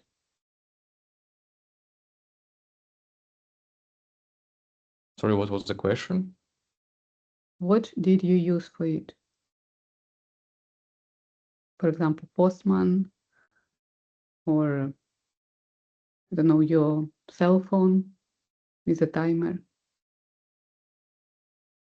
We checked loading time with just with the phone, API response time, and canvas rendering speed during operation, such as moving, resizing, and somebody else. Okay, I got it. Anyway, there should be some numbers. And could you show us the slide with the use case diagram? Yes, here. Can you read something on this slide? Okay, so two characters, users and guest, and such operation like rows on design, create design, open design, delete design, save design, share, resize canvas, change background, zoom canvas, draw shape, add text. Okay. I got it. It's not very visible. Yeah, okay. Yes, all your pictures, they should be visible and readable. Okay, no more questions. Thank you. I forgot we have one more feature.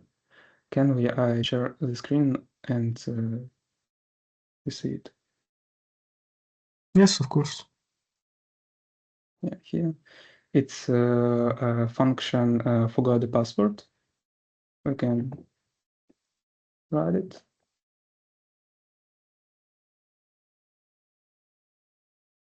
Now.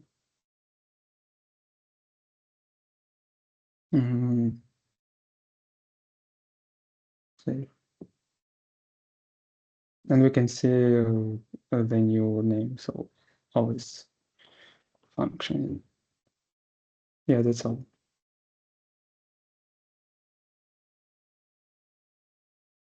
We added this function in one of the latest patch, so I forgot about it. Okay, thank you. Thank you for your presentation and for answering the questions. Okay, so наступна команда це буде у нас П Товстоног. Добрий день. Добрий день, я бачу вас 4. Так. Ага, бачу всіх 4. Добре, можете розпочинати. Can you see my screen? Yes. Well, so, Polina. Hello everyone, we would like to present you our graphical editor Prismat. Next slide, please.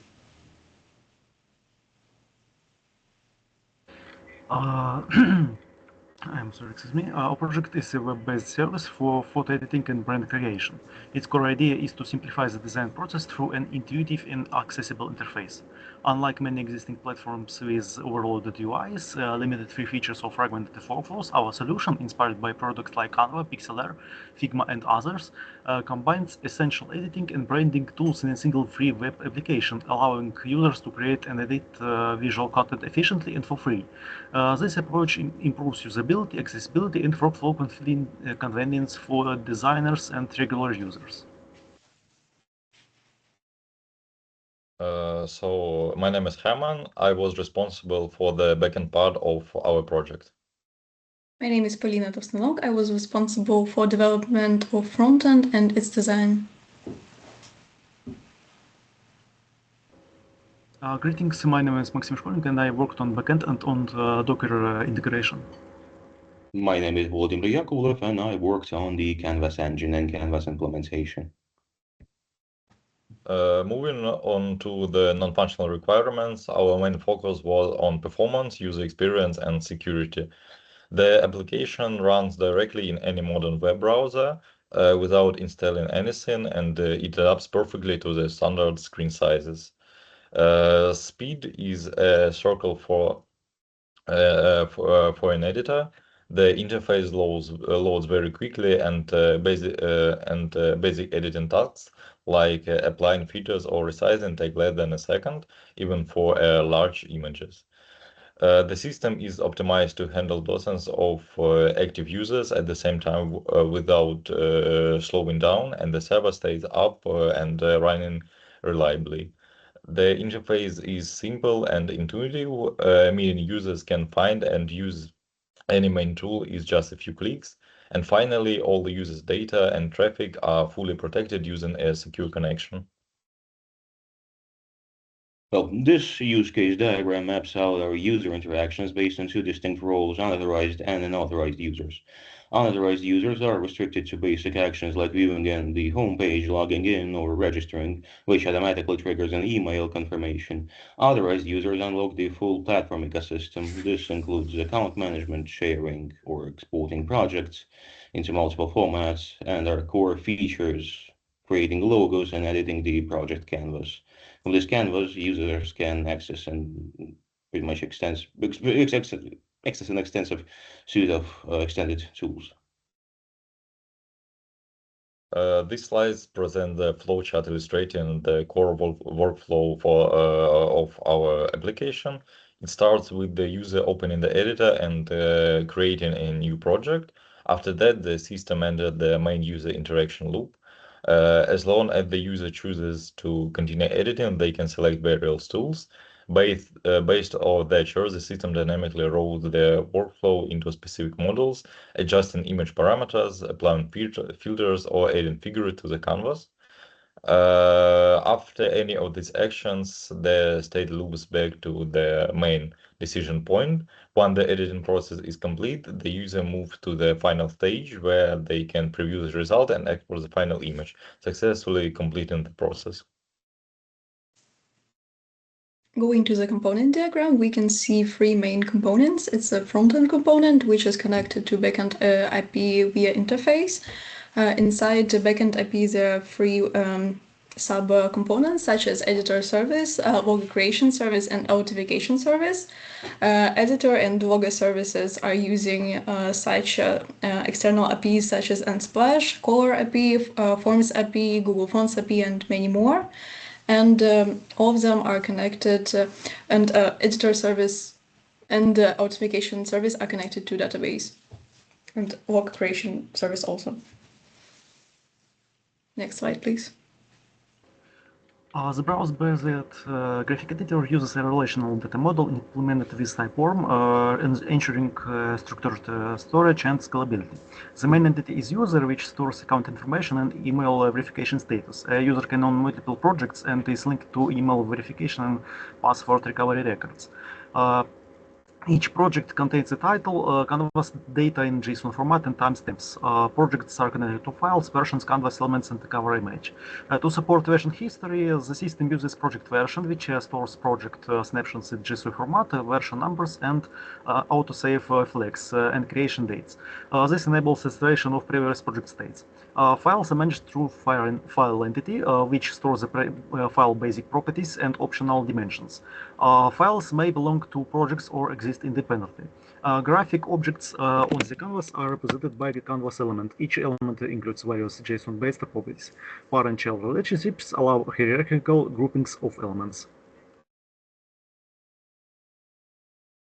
Coming to the last slide, the tools that we used, some elements are worth mentioning. It's APIs that we use. It's Google Authentication, Google Fonts, Unsplash, Iconify, and for deployment we used Railway Hosting and Docker. And now we are ready to present.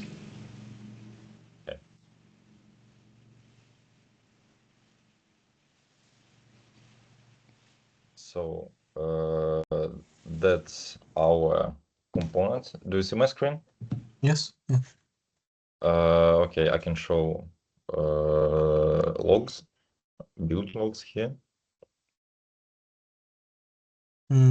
Yeah. Okay. I think that's enough. Okay. Okay. So demonstrate that your application is running on the hosting platform. Yeah, we can on the see. domain. Yeah. Can you copy paste it into the Yes, chat of Teams? Sure. Thank you.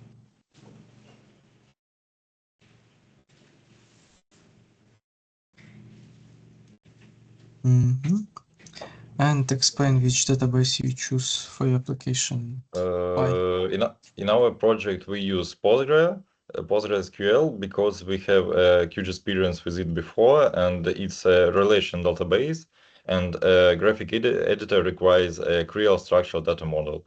So Postgres allows us to efficiently manage complex relationship between users, their projects, and saved assets metadata.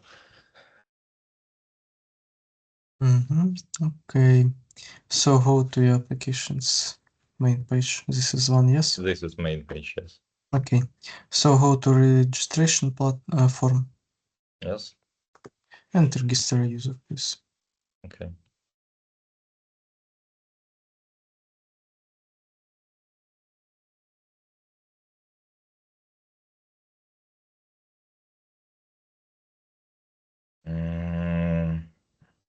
Okay, the user became an email.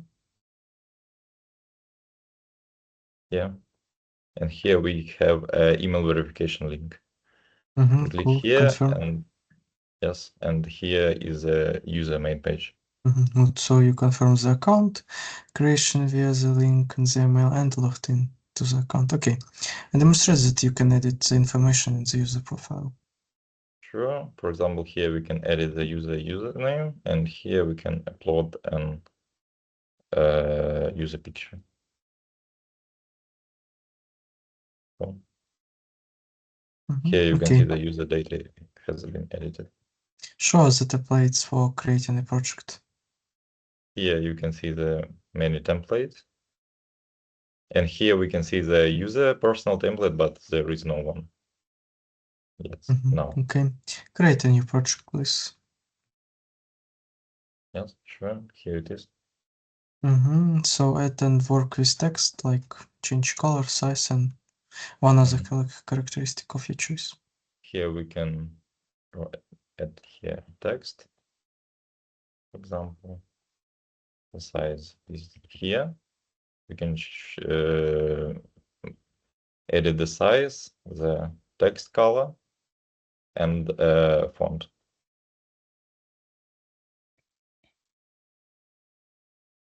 Sorry. Here.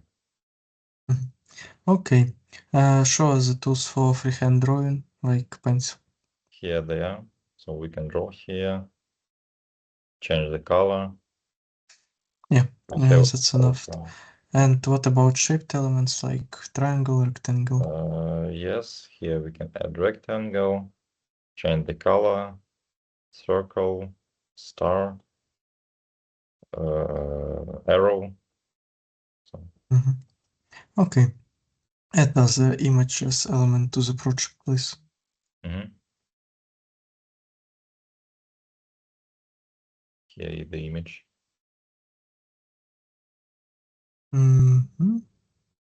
Okay, so we saw that you can move the elements on the canvas by the mouse, and what about the keyboard? Yes, with arrows, I can move the canvas elements. Okay. I would delete this element from the canvas.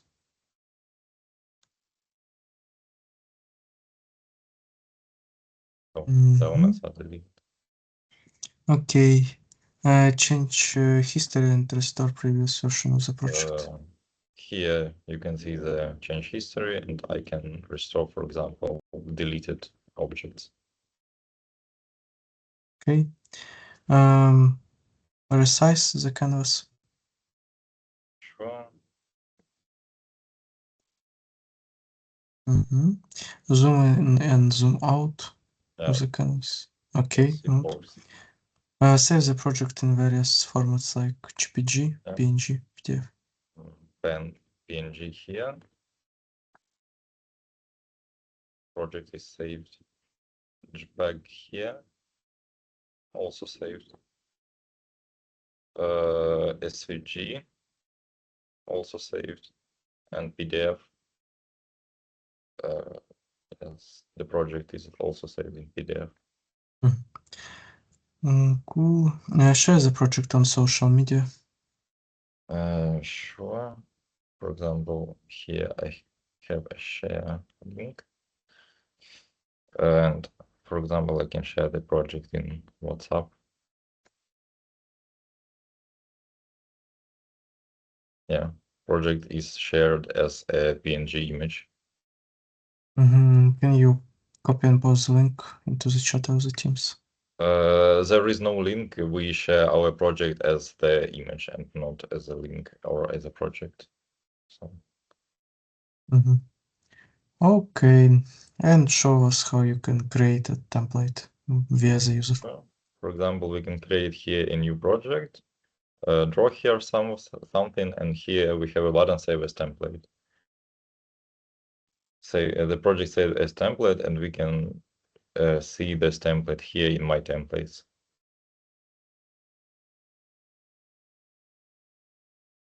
Okay, thank you. Yeah. Okay. And we have like 7 minutes, so you can show us the additional functionality. Okay. For example, I can create here a new project. We also have implemented search images in Unsplash here. And also we have implemented filters, for example, brightness here, contrast, blur, or saturation. And also we can reset the filters as well. We also have implemented a logo maker. This is a tool for making logotypes. So here we can edit a text. For example, just logo, font style, font size, and text color, for example, red.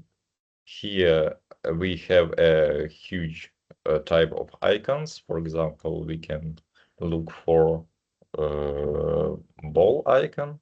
So here is the ball icon. Also change the color. And here we have 4 logotype templates. So it's a position of icon and text here. And also we can change background of our logotype and also save the logotype in PNG or JPG here. So here it is. Yes.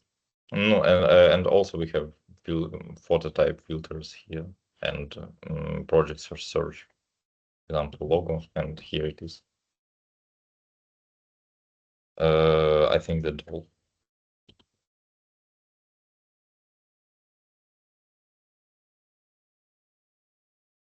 Okay, thank you for your live presentation. And do we have any questions for the presenters?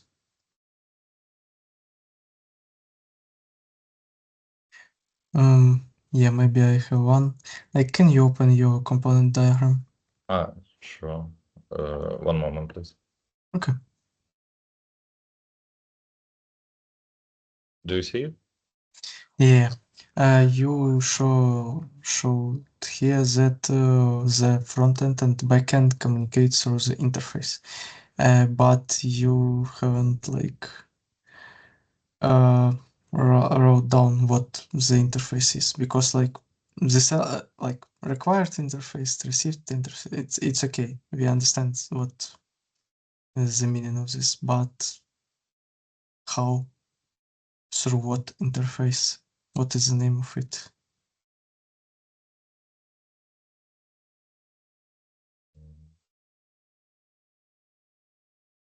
Yeah, you can answer right now. I'm asking like what's the name I'm of it? responsible for a component diagram, and I generally thought that interface is the name of what is an interface for front end and back end.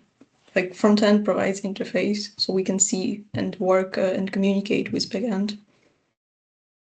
Yeah, and okay, like we can derive from like the component diagram how front end and back end communicating inside you. Via endpoints. I'm not sure what is asked. Maybe I need to rephrase the question, yeah? I'm sorry, I really don't understand the question. So Maybe front end send a response to backend, and backend just send the Yeah, answer. how they're communicating, through what? Through endpoints or through what API maybe? no, backend is a API. So Okay.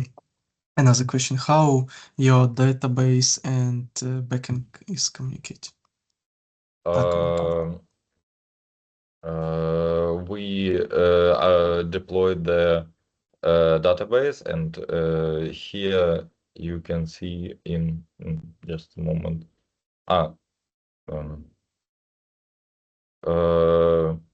We have deployed the database, and server just connected with the database per database link from this server where it is deployed. Okay, can you name, like, I don't know, the portal, the protocol, something like that?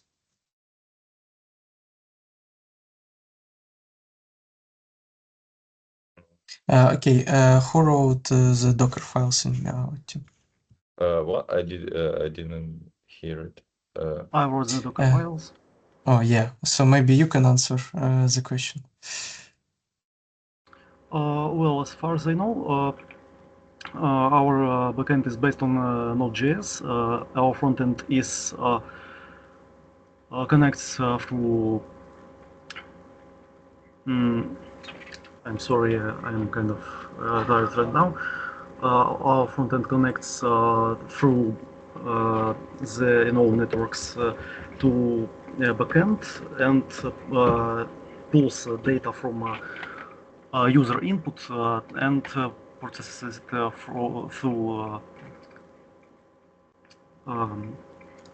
through functions which operate with the SQL PostgreSQL database through ORM. Okay. Yes, that will be enough. Can you show us the database? Sure. Yeah, so you have a lot of like varchar types, but they are not restricted as anything. Do you have this restriction like in your real application, or this is how it meant to be? We have this restriction on software level. so that it does not, how to say it, mingle in or something like that with general state of the program and the data. Okay, so these fields in your database is ready to infinitely expand. Yes, pretty much. Okay. I'm just asking because it can like take it all, like can do some overhead inside the database. Okay. And just one remark, I see you use the snake case for the naming of the tables, but the camel case for the naming of the fields. As far as I know, that snake case is the best practice for naming the fields as well. Okay. Yeah, Thank you. just Okay. yeah, just for information. Okay, I do not have any questions, I think, right now. Thank you for your presentation. I have a small question. Tell me, please, which application you consider your main competitor? Like you investigated, right? The like different kind of applications. May I answer? Yeah, of course. We mainly based our application on Pixlr and partly Canvas, so maybe perhaps our main competition will be against these applications. Because Okay. yes, but with integration of a lot of interesting features that are integrated much more flawlessly and seamlessly, like they integrated a lot of AI features, but they totally converted into an AI assisted program. We can mainly not just embrace AI, but we can implement certain features of the AI, for example, to properly find certain more or less reasonable competition points. Okay, so you have a lot of like additional functionality, but also maybe you can name like one like or two maybe flaws or like drawbacks of these like competitors, which you kind of solve in your application. So something that they don't have, but you have, or something that you like created differently, something that make you like different from them, better Well, we focused on a more accessible and more understandable UI UX, so perhaps we can start from there because mainly our main problem with Pixlr and Figma and Canva and other apps was exactly this problem. We access the site, but we don't immediately understand what can we do, what opportunities there are for image generation and editing. Okay. So our main priority was user comfortability, something like that. Usability. Okay, great. Have you tested it like with the end users who told you like everything is great, or maybe you need to change something? Sadly, not yet. We asked our German friends, they have said that. That was cool. I forgot about them. Yeah, many of our friends, and also we did some research on which colors are comfortable for using for a long period of time, which elements can I make a bit more highlighted as we use a slightly greenish color, so it won't be so effective on your eyes, so you won't change the little aspects of coloring. If you have a slightly violet tone, you would have a more yellow picture in the end, so we balance this little parts of how we perceive the picture. Great. Okay, thank you so much. Maybe someone else has questions. Okay. Where did you find this information about green color? Just in continuing. Green color is more the most natural color to our eyes. Right now, I won't name the specific paper because I just search all over the internet. mainly it was just some reports of users who are struggling with something like it was Bureau, which is really violent, and there were some references that it sometimes disturbs how you perceive the end product. Very good. Thank you. Okay, thank you so much. Then your presentation is finished. Thank you for attention. Thank you.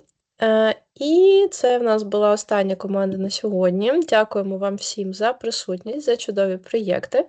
Ну, як завжди, в нас є певні моменти в діаграмах, без цього, мабуть, нікуди, але будемо рухатися в цьому напрямку далі. Ми впевнені, що вже з вашими науковими керівниками під час розробки дипломів ви вже точно зможете зі всім цим впоратися. Колеги, хто що хоче додати? Так, дякую також всім за презентації. Були дуже чудові проекти, було дуже цікаво їх подивитися. Як завжди, діаграми – це наша боль, але ми всі вчимося, навіть викладачі теж, тому бажаю вам успіхів в подальшому і побачимось на подальших проєктах. Так, дуже дякуємо. Ну що, на цьому тоді будемо закінчувати. Так, пане Якщо Максиме, можна, прошу. да, я би сказав на Звичайно, кінець, звичайно. що дуже добре, що ви використовуєте англійську мову під час таких подій. Це потім студенти, я кажу більше вам зараз, це дуже вам потім допоможе в цілому. І в компаніях. І головне, кажіть, що ви цей досвід маєте, це дуже потім покращує ваші шанси. Клас, Ну, як я казав дякуємо. на початку, що для 1,5 місяця це дуже гідні проекти. Дякую. Дуже дякуємо. Так, і зазначу, додам, що вони займалися не тільки цими проєктами, тобто паралельно в них ще є навчання в університеті, виходить 50% навчання відбувається за традиційною програмою, і 50% часу, відповідно, вони приділяють проєктам от саме такого профільного більш спрямування. Відповідно, ми можемо сказати, що так, це 1,5 місяця, але по факту це менше, тому що вони були зайняті іншими проєктами теж. Тому вони, насправді, дуже великі молодці. Як ви швидко підняли гідність проєктів. Ну, правда, дійсно, так воно і є. Тобто це не придумує, дійсно так і є. Плюс тут в нас ще була така додаткова задача, що вони ще мали писати записки до курсових робіт, тобто ще це теж займало час під час роботи над цим проєктом. Тобто, так. Гаразд. Друзі, може ще в когось є коментарі, запитання, щось ще хотілося б підняти, якісь моменти? Окей, добре. Ну, в такому випадку зустрічаємося ще завтра. Нагадую, що завтра у нас також є друга частина наших презентацій. Відповідно, хто був присутній сьогодні, ви презентували. Ми запрошуємо вас також доєднуватися і до завтрашніх презентацій, тому що, можливо, якісь рішення для вас будуть цікавими, щось, що ви будете хотіти запитати у ваших колег, можливо, тому що нагадаю, що ви теж можете питати для того, щоб ділитися досвідом один з одним. Тобто не тільки ми, як команда, задаємо запитання, ви теж можете це робити. На цьому тоді все. Дуже дякуємо всім ще раз. Бажаємо вам гарного вечора і до зустрічі завтра. Всім па-па. До побачення. До побачення. До побачення. До побачення.